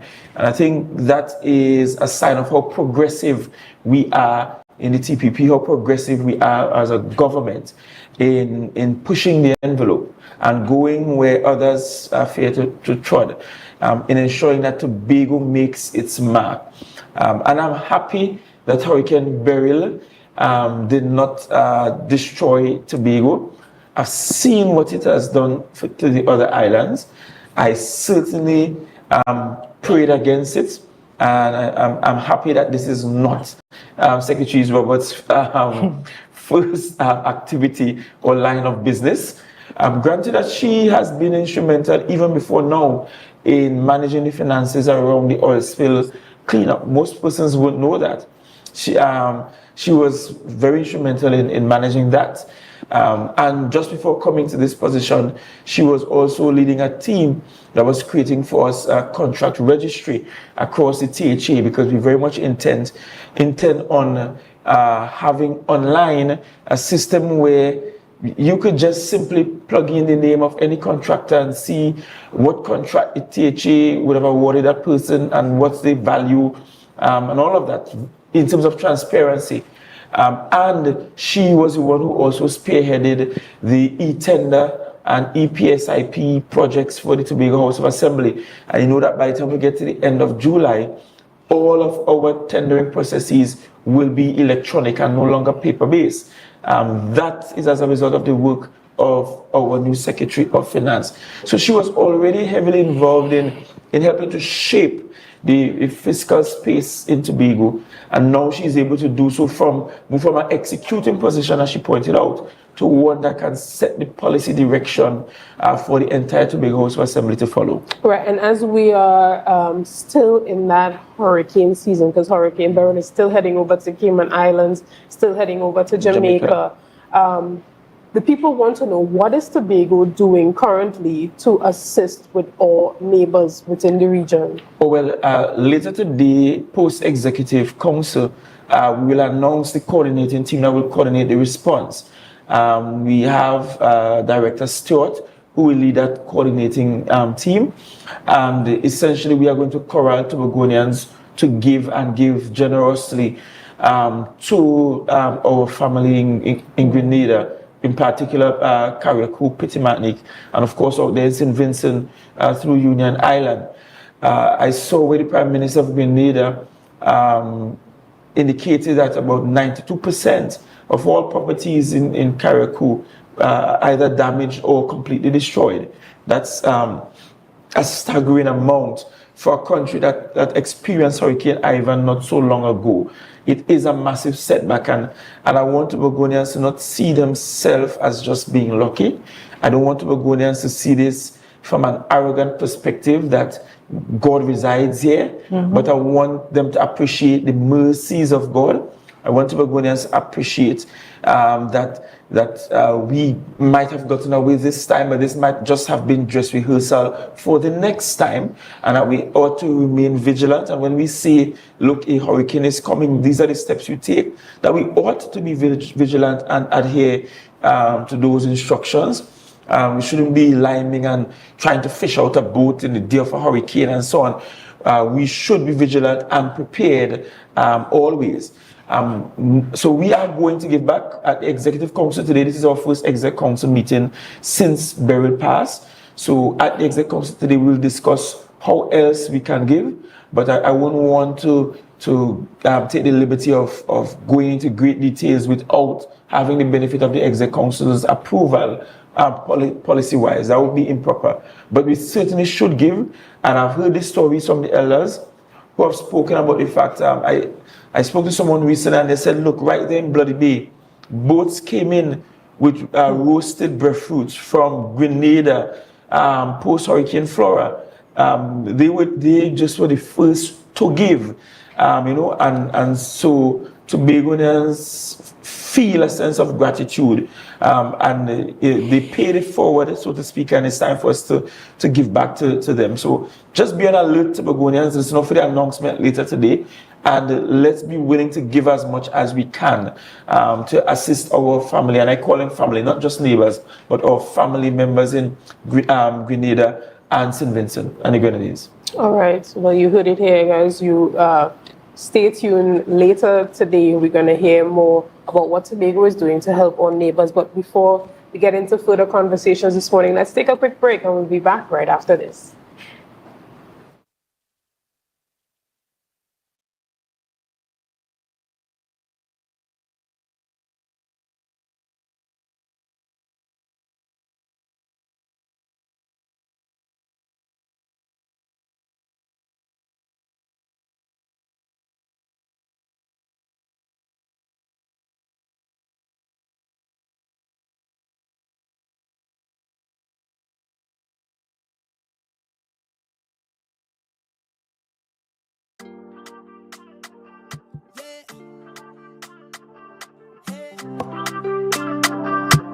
Tobago updates. Good morning, Tobago. MI4 Security Services Company is the most advanced security service in Tobago. Ask about our cash and transit service. It's safe, risk-free, reliable, and timely. We provide safe banking delivery for all business types and sizes with highly trained staff, 24/7 monitoring, coordinated emergency response, and a well-maintained fleet of armored vehicles. Contact us at 660-7723 or visit our website at www.mi4securitytt.com to sign up today.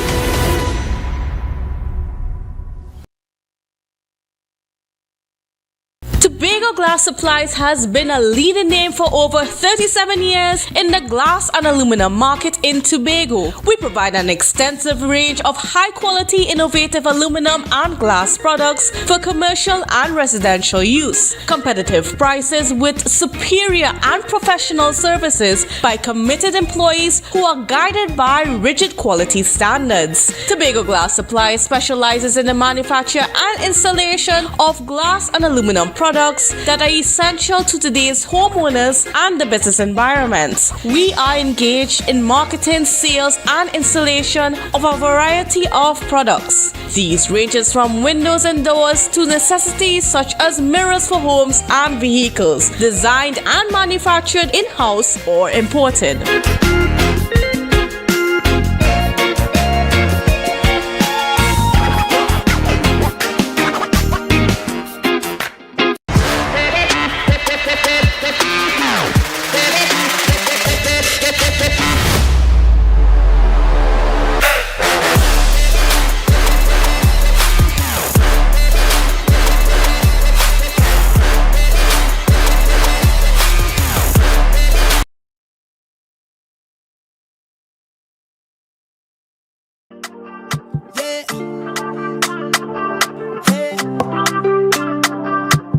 Tobago updates.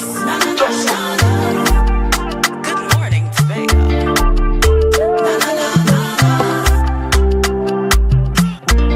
Let's go. It's a brand new morning. Rise up to a brand new dawning. As the passion start to rise, the energy fill the skies. I say thanks for favor to wake up and hear me neighbor. 60,000 people strong, and the vibes is never wrong. We are beauty, we are power, we are people in the sun. We are beaches, we are rivers, we are melanated. Good morning, and welcome back to Good Morning Tobago right here on Tobago Updates. As you know, or if you are just joining us, we have been chatting with the Honorable Farley Sugars Augustine, our Chief Secretary, as well as the newly appointed Secretary for Finance, Mrs. Petal Roberts.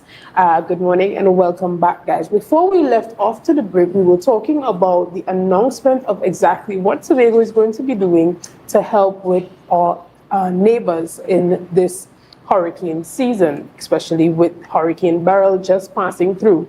But we can't talk about helping our neighbors without talking about helping our locals. As obviously there are going to be persons watching who saying, okay, we're going to be helping Grenada and helping this one, but look, my roof blew off, and look, this, that, and the other. So the question is, what is going to be done from the THA's side for persons who experience devastation from Hurricane Beryl locally? Let me talk about the actions, and Secretary Roberts will talk about funding arrangements and which divisions will organize accordingly. So already, well, we have been collecting reports through TEMA, which is pretty standard, and most of the reports, most of the damage is really roof related. And so already Tobago Assembly has been acquiring roofing materials, and there is a team with settlements that has a roofing program, the engineers from Works, and the Defense Force labor, and they have been going and systematically repairing roofs across the island. In some cases, it might be 2 sheets. Some cases, the sheets are good and they just need to be reattached. Some cases, the sheets have to be replaced, rafters replaced. So they are doing that because, as you realize, we have rainfall today. We expect rainfall again on Friday.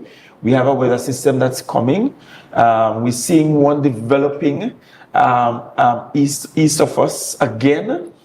And I want Tobagonians to know that we will be doing this pretty frequently during this Atlantic hurricane season. So we deal with the roofs on one end. The Defense Force, they have also been out. They have been clearing trees, clearing roadways, trees that have fallen on buildings. They're clearing all of those, and that's being done. We had only about 5 reports of floods to homes. So that cleanup activity is perhaps already completed by now. We are also providing food vouchers for those affected. About 5 families had to be completely relocated.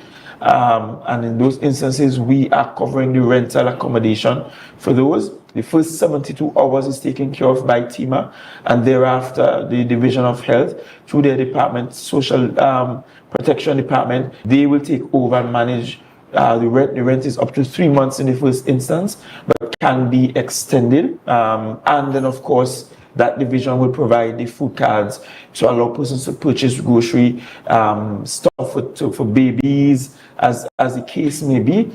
So we are taking care of our own in that regard. Again, just to point out before the secretary comes in, every time we have a natural disaster, there is an opportunity cost. Natural or man-made disaster, there's an opportunity cost. And while in our budgetary allocation, we do budget for the work of TIMA, you could never really and truly budget for a disaster. I've heard the Prime Minister of St. Vincent, Gonzalez, estimating that it's up over $100 to cover the expenses from the hurricane there. I mean, that's a staggering amount if you think about it. And that might be over 100 million US.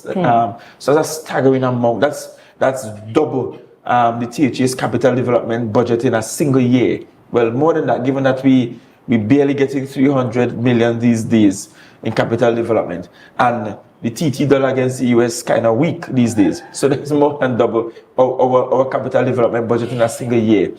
And so there is a cost to climate change that I want to be going to be appreciative of. And that's why I supported the decision and joined Minister Penelope Beckers in signing on for blue carbon credits and looking at trade-offs and how we manage that. That's why when we say don't cut down the forest, it's important. That's why when we try to prevent people from cutting down it's important, because these provide natural protection. Without them, we will spend a lot more money responding to natural disasters. Okay, and Secretary Roberts, there isn't a disaster relief fund, is there? No, there's no disaster relief fund, but managing any disaster, any unfortunate, any extraordinary expenditure, we have one vote. However, there are several votes specific to each division. For instance, as the Chief Secretary mentioned, Health will provide support in terms of food cards, in terms of rental of accommodation. The Division of Settlements will give support in terms of housing and that kind of thing. But I really want to give my commitment as Secretary of Finance to let the public know that, as the Chief Secretary said, there is an opportunity cost, but we will make funding available to give support in times of this need. Also, what I will commit to also do, if persons are not sure where to go, through TIMA and the Office of the Chief Secretary, I will give the information in terms of what type of support should be accommodated in which division, so that persons will know where they should go or be directed to which division if they need that kind of support. Right, and we know that currently the Division of Settlements, they have a program in partnership with Habitat for Humanity where they are doing the roof repairs. But can we see an injection or allocation into that vote because of the circumstances surrounding the hurricane? Most definitely, and that's how, you know, managing finances are. In your personal life, sometimes you have to shift resources according to the circumstance. So because of the circumstance, as Secretary of Finance, I am committed to giving the support in whatever areas that is needed. However, I must say as well, if I'm giving support in that area, it may mean that, you know, in another area that is very discretionary, may have to suffer, you know, the loss because of the injection into the support because of Beryl. And going forward, this is the hurricane season, we will see that kind of management of the funds of the Tobago House of Assembly because of the fact we have to manage in times of circumstance. Right. And moving forward, would it be a point of business for you to get emergency fund established? We do have a contingency fund where we try to put funding from unspent into, and it is for these types of reasons. However, the fund only started last year. So you can imagine it's not much funding. As a matter of fact, that's where we would have funded part of the oil spill, only 15 million. And at this time, the fund has gone down bare bones. So for the last fiscal, we have to look at the available unspent, because according to the Executive Council, there's a percentage of unspent that must go to contingency at the end of any fiscal period. So we're going to look at that, and that's one of my first order of business as well. As a matter of fact, today when I go back to finance, it will be looking at the financial status of this assembly and treating with this emergency and anything that is to come, how we're going to respond. Additionally, during our last conversation, I would have stated, based on conversations that were happening in the space and the presentation that was made by Senator Hislop in the Parliament, that he indicated that he was okay with the 50 million. But then he later came and indicated that more monies would be allocated to Tobago for the oil spill cleanup. Now, I want to hear from yourself and the Chief Secretary. Can we take his word for it in regards to more money being allocated, or does he even have the authority to make such a statement on behalf of the Minister for Finance that more money would be given to Tobago for the oil spill cleanup? I can't respond to if he has the authority. I'll tell you the facts. We have not yet received the $50 million. And so in light of that, I don't know if we can really hold our breaths and say we're going to get more.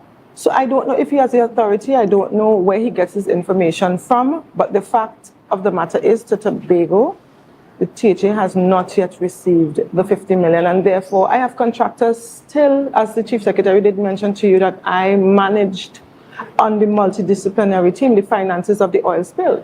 Contractors, up to last night, I had an email from a contractor asking me, when can I receive the rest of the payments? So I don't know where he's getting his information from, who is feeding him, but I'm going to give the facts that we have not yet received, and I don't know if we will receive any other funding. However, as Secretary of Finance, I intend to write the Minister of Finance as well, through the Chief Secretary, to see what the status of the funds really is. But do you believe that Tobago would be getting more money, as he indicated? Well, I don't know. Well, as I said, I'd have to have a conversation, but I feel through the IOPC, we should have, based on the claims that were made in terms of the oil spill, so I am hopeful that we will receive more than the 50 going forward. Chief Secretary. Well, I seldom believe anything Senator Lawrence says. I'll be more bold and frank in my statement. When we submitted the claim, they made a big brouhaha saying, well, we only saw receipts for 50 million and they won 150 something million. Also that nonsense. When if they were honest with Tobagonians and the country in the first place, then they would have said, look, the midterm review came in the middle of the cleanup operations. The receipts or the invoices you would have seen would be up to the point of making the request, but the cleanup continued even after making the request. And so the rest of what was requested will be based on projections, based on what was spent so far. No consideration even for the waste removal. And that's of huge concern to me, and should be of huge concern to Tobagonians, especially with this amount of rainfall. Before Hurricane Beryl, we had a weather system, a trough that brought upon the island between 50 and 100 millimeters of rainfall based on where you were on the island. Oil and water doesn't mix. And not only that they don't mix, but when water meets oil, what happens with oil? It floats. And what we don't want is that those cells which were well constructed, that they overflow their banks and that we have leaching happening and create another ecological disaster. That wasn't even catered for in the allocation. But as the Secretary said, we went to ITOF as a country. When the Minister of Energy went to ITOF to make the claim, we were not party to those conversations. We were not a part of the contingent. We weren't invited. We didn't even know that they were going, but they went.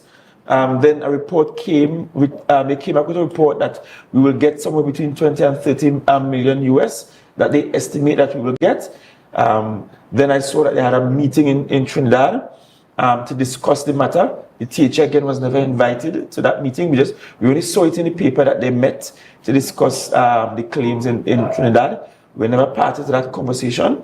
But I really hope that in this instance that they will appreciate that there is a need beyond the 50 million to fund the cleanup operations, because the truth is it was never budgeted for. It was never allocated for. And there is an opportunity cost. And the trade-off is paying for all of that and not doing capital development works. And I want to be honest, understand. Every time there's an oil spill, a hurricane, flood, landslides, then it means that that's one less road we could pave. Less money is going to school pay, and less money is for students going out to study. That's also a development vote across the education data.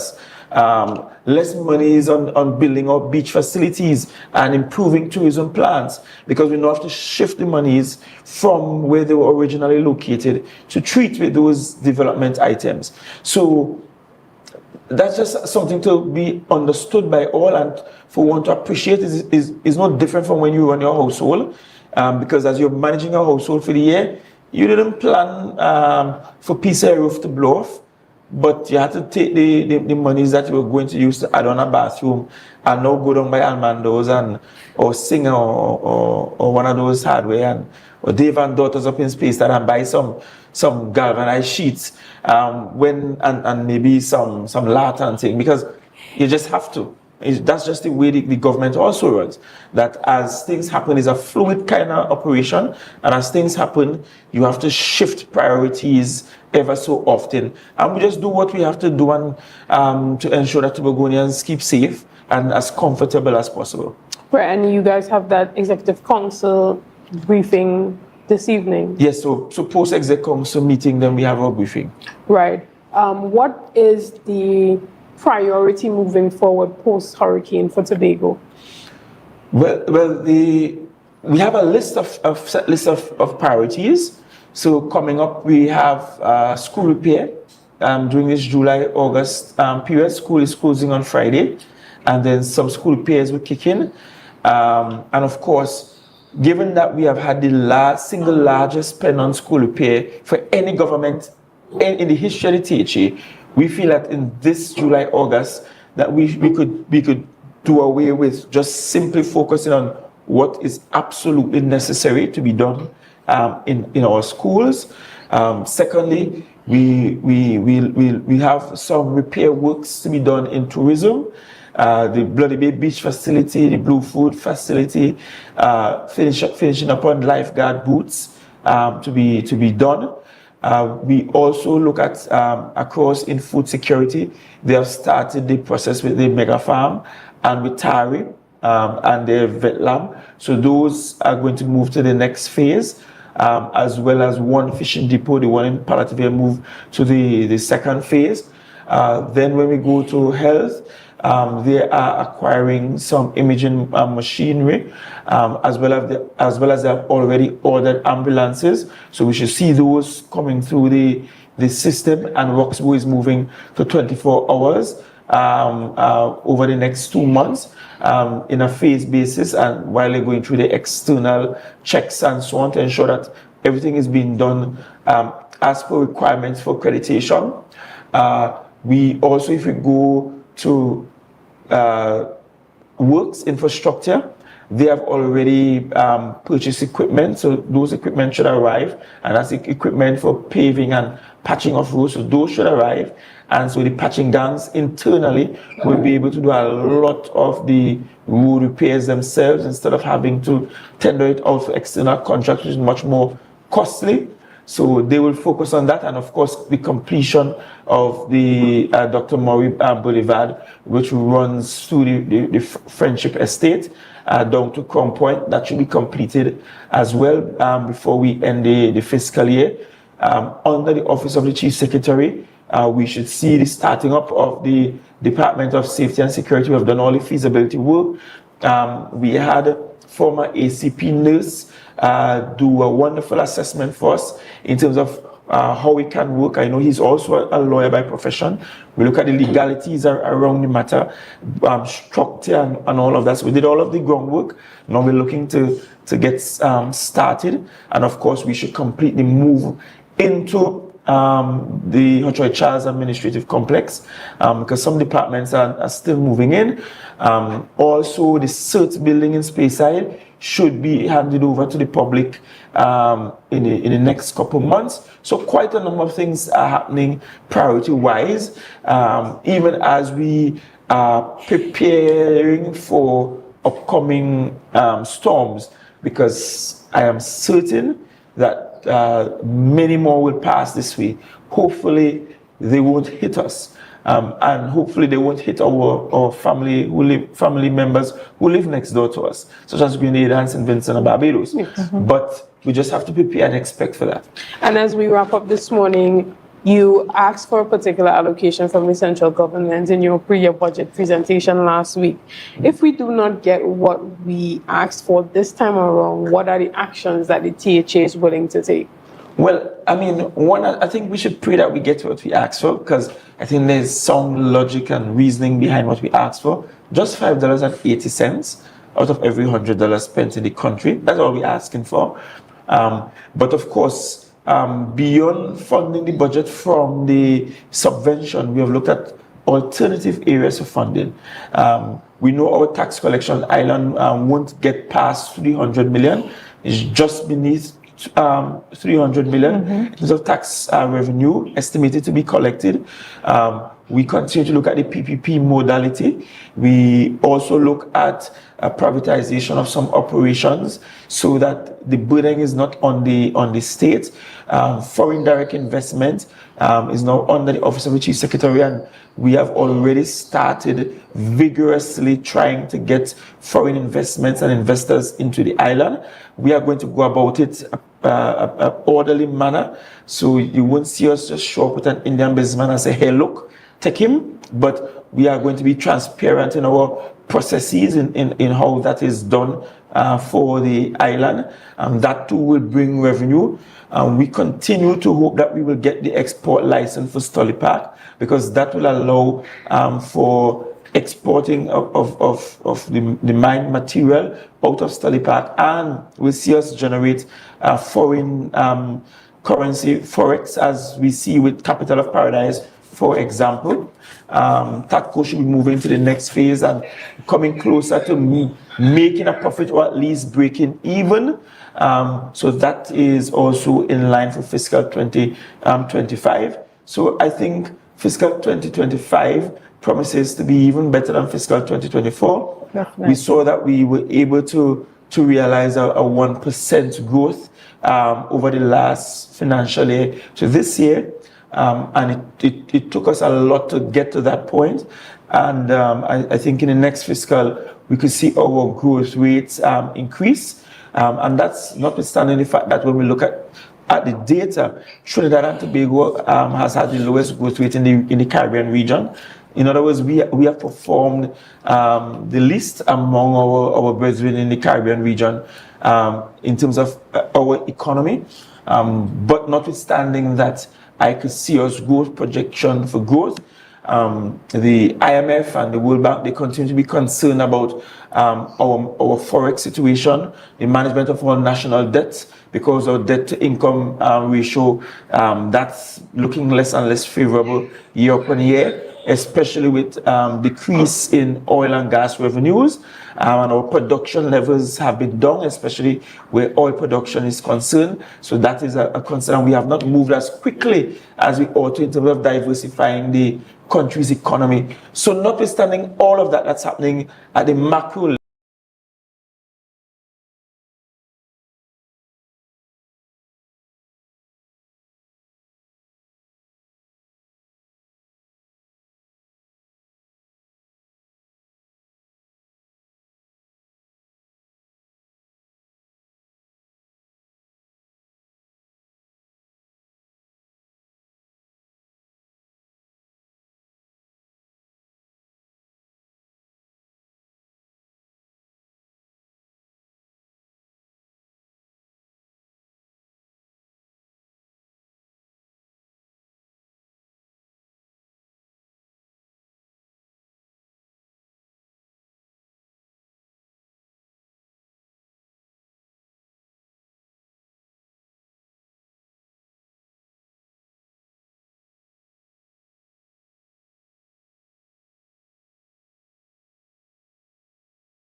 Last year, October 2023, the island tilted.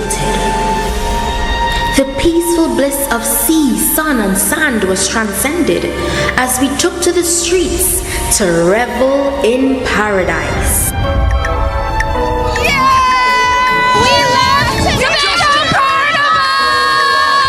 Tobago!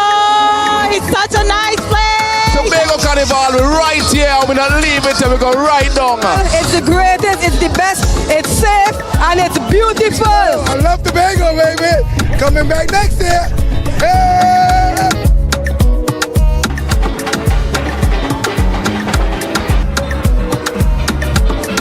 Playing pan on the streets is a magical experience. When the band strike up, it's rhythm, steel and powder. This is Tobago Carnival, pan in paradise. Tobago is the best. Tobago Carnival is the new home for the legend of Calypso. Where else can you get sweet Calypso music that gives you that nostalgic feeling? Soca Titans is we title, is we monarch. We built artists from scratch who can perform with the best. Real Titans of Soca. When last you've been to a party, plenty women looking so nice. We must be in paradise. This year, Ritual takes on new space and dimension. Traditions will be reimagined, breaking free, and taking on new meaning on the road. I love the energy! This year, the revelry is bigger and better. More colors, more meaning, great packages for the masqueraders. Tobago Carnival is freedom. This year promoting safety in all events for Tobago Carnival.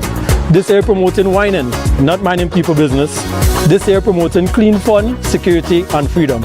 Freedom to be any version of yourself that you choose to be with love and safety.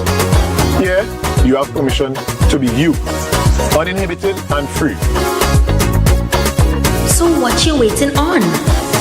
This year, this October 2024, experience the ritual, revel in paradise, release yourself.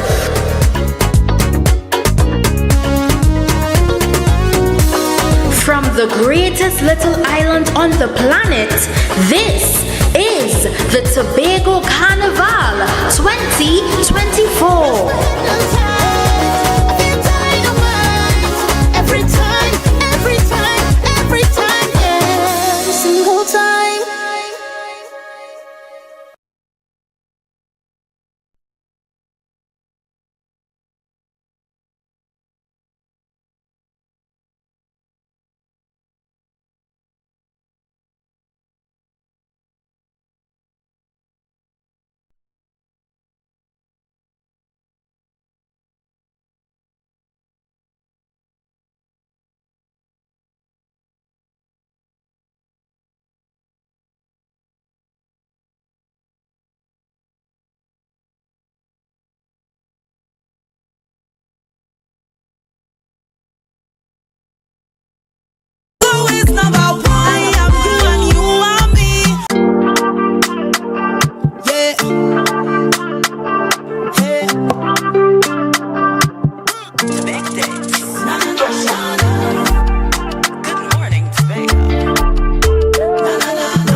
episode of Good Morning Tobago on Tobago Updates.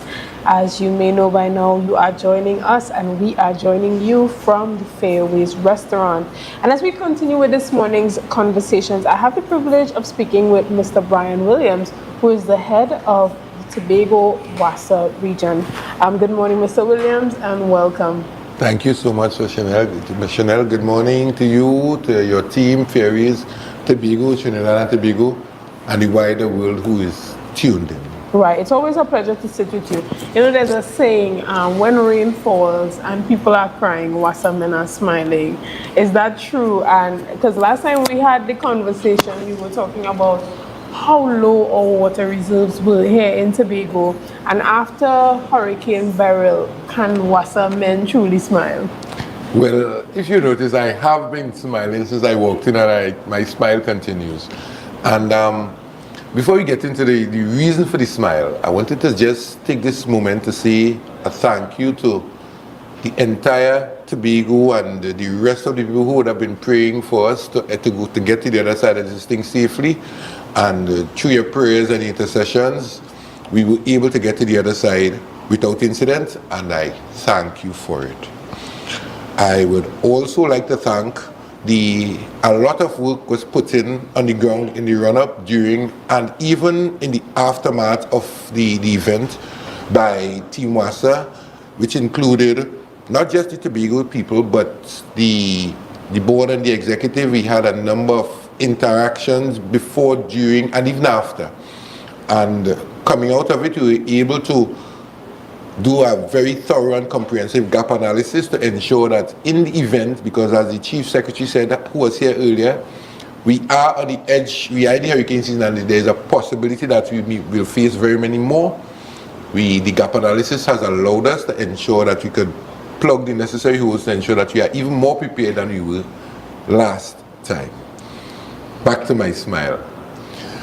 The existing situation is, in this moment, all of our rivers are swollen with the exception of the Shalvey River. So we are in a better place to provide the service that the customers of Tobago expect by virtue of having water available at all the major sources. The Corland River is swollen, overflowing. The Richmond River, Hillsborough Dam, we have caught an aggregate of 6 feet of water since the rain started, the rains there. And we anticipate after the rains of last night that we will catch some more. So we are poised to say with all confidence that the levels of service that we in Tobago, you in Tobago, have been exposed to and experiencing prior to this, the harshest of the dry season, we are on the cusp of returning to that version of normalcy. So hence my smile. Thank you. Thank you for... Right, so there is some level of good that could come out of a bad situation, as it is expected that the overall water issue can be resolved within the upcoming months? Yeah, I would say yes. We have already started experiencing the changes and acting on these changes. For example, during the last few months of the dry season, we would have reduced the abstraction from Hillsborough Dam to ensure that at the end of the dry season we would have water available inside there. With the increased 5 foot, 6 foot, the increased 5 foot in the dam associated with the precipitation that we would have experienced over the past few, we have upped our production at the Hillsborough Dam to the maximum, and it is expected that once the rains continue that we will be able to hold it at the maximum production to ensure that the customers will benefit from the increases on a continuous and ongoing basis. Right, and seeing that there's water in the pipes now more than before, is it that you're seeing a surge in leaks? It is too early to say, in fairness, because it's very wet outside. But traditionally and historically, once we increase the production at sources, the infrastructure, which is an easy-age infrastructure, which we are actively in the process of getting changed out and that kind of thing, there will be an increase in visible leaks. Notwithstanding, we are prepared and ready to embark upon the continued leak repair drive to ensure, one, that we keep the leaks in a way that, at a level that is satisfactory to the customer from the standpoint of the visual nuisance that it creates, and also to allow that this water that is wasting to get to the customer. I should also take this time to tell you that one of the things that we have been working on, and which will be felt as the season progresses, we have been very heavily and actively involved in projects to improve the levels of service, of which changing out of aged and high leakage pipelines are a part. Right? This is an ongoing exercise, and the intention is we have there are protocols within the organization where we identify and track high leakage pipelines, and we have targeted some of the major ones in Tobago, and over the upcoming months we will be, and ongoing, we will be changing all these, as much of these as we can during the season. And right, with the increased pressure and the leakages popping up throughout the island, what advice do you have for citizens when they encounter these leaks, how to contact Wasa, how they should treat with that? All right. We have the Operations Control Center. All the numbers are available on our website. And we ask that the public, you do your part in ensuring that you see something, and so that we can all work together, coordinate to get it sorted out. In addition to the public intervention and the need for the public to assist in the process, we at Wasa have embarked on a number of different initiatives to ensure that we stay on top of leakage identification with a view to and repair. The last time I was here with you, we spoke about about the technology that we'll be using, and we are on the edge of rolling out a number of interactive platforms where leaks can be identified and tracked, and the progress of the repair from identification to being repaired, inclusive of road restoration, can be seen by the public. These platforms are ready to be rolled out, and in short course they will all be available, so that you, the public, now have the ability to assess our progress and hold our feet to the fire where necessary. Right? And I am thinking that you're going to be here on Tobago Updates again to roll that out here with me on Good Morning Tobago. I'm holding you to that. As we wrap up this morning's discussion, tell us the impact, the overall impact that this hurricane has had on Wasa, Tobago. All right. I'm glad that you came back to the hurricane, because one of the biggest takeaways for us is that we did a gap analysis at the end of when the alerts were lifted. And coming out of the gap analysis, we have identified a number of things that we will, let me give you some examples. We have within the organization protocol standard operating procedures for such a situation as a hurricane. We roll it out for burial, and in the rollout we would have recognized that there are some things that we can do a little better.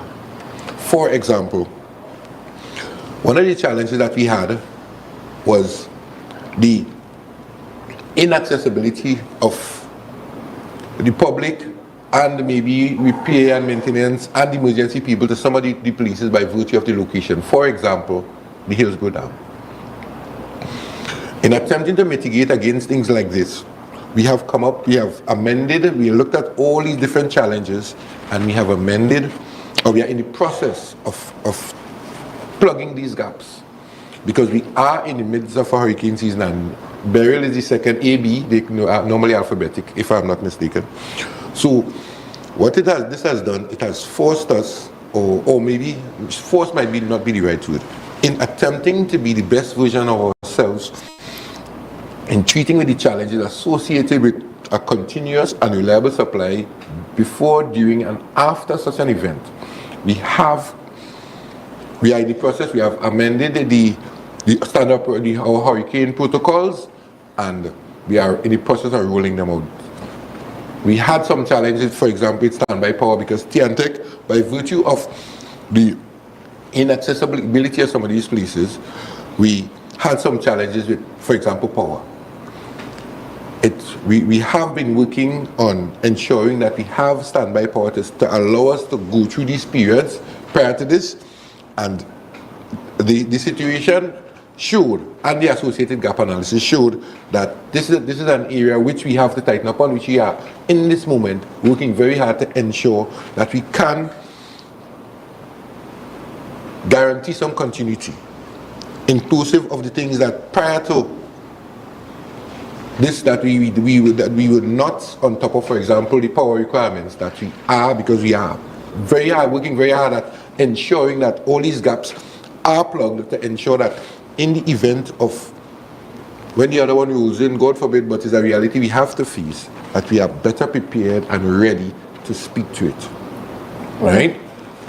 All right. Well, thank you so much, Mr. Williams, for coming on and giving us your time this morning. Unfortunately, that's all the time we have. It's always a pleasure to speak with you, and it's good to know that the water situation is now in a better place due to Hurricane Beryl. So out of every negative situation, there's always, you know, that silver lining. Thank you so very much for having me, and I do wait. I wait till you, because I'm sure that you will invite me back, and once it is cleared with my higher-ups, I am always willing to come and share with you, because I do believe that information is key for people understanding what is and what is not.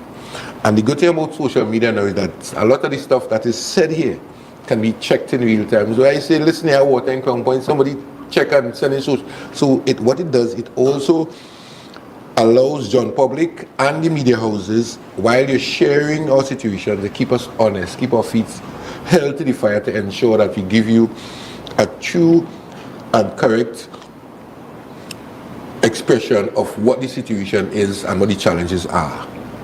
All right.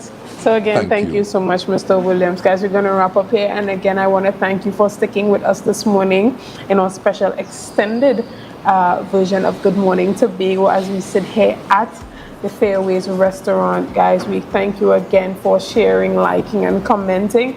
I want to say a special thank you to the Chief Secretary for coming on with us this morning, the Honorable Farley Chavez Augustine, along with the newly appointed Secretary for Finance, Ms. Petal Roberts. And we also had the Tobago Dance Ensemble, and we wrapped up our conversation with Mr. Williams, who is the head of Wasa Tobago.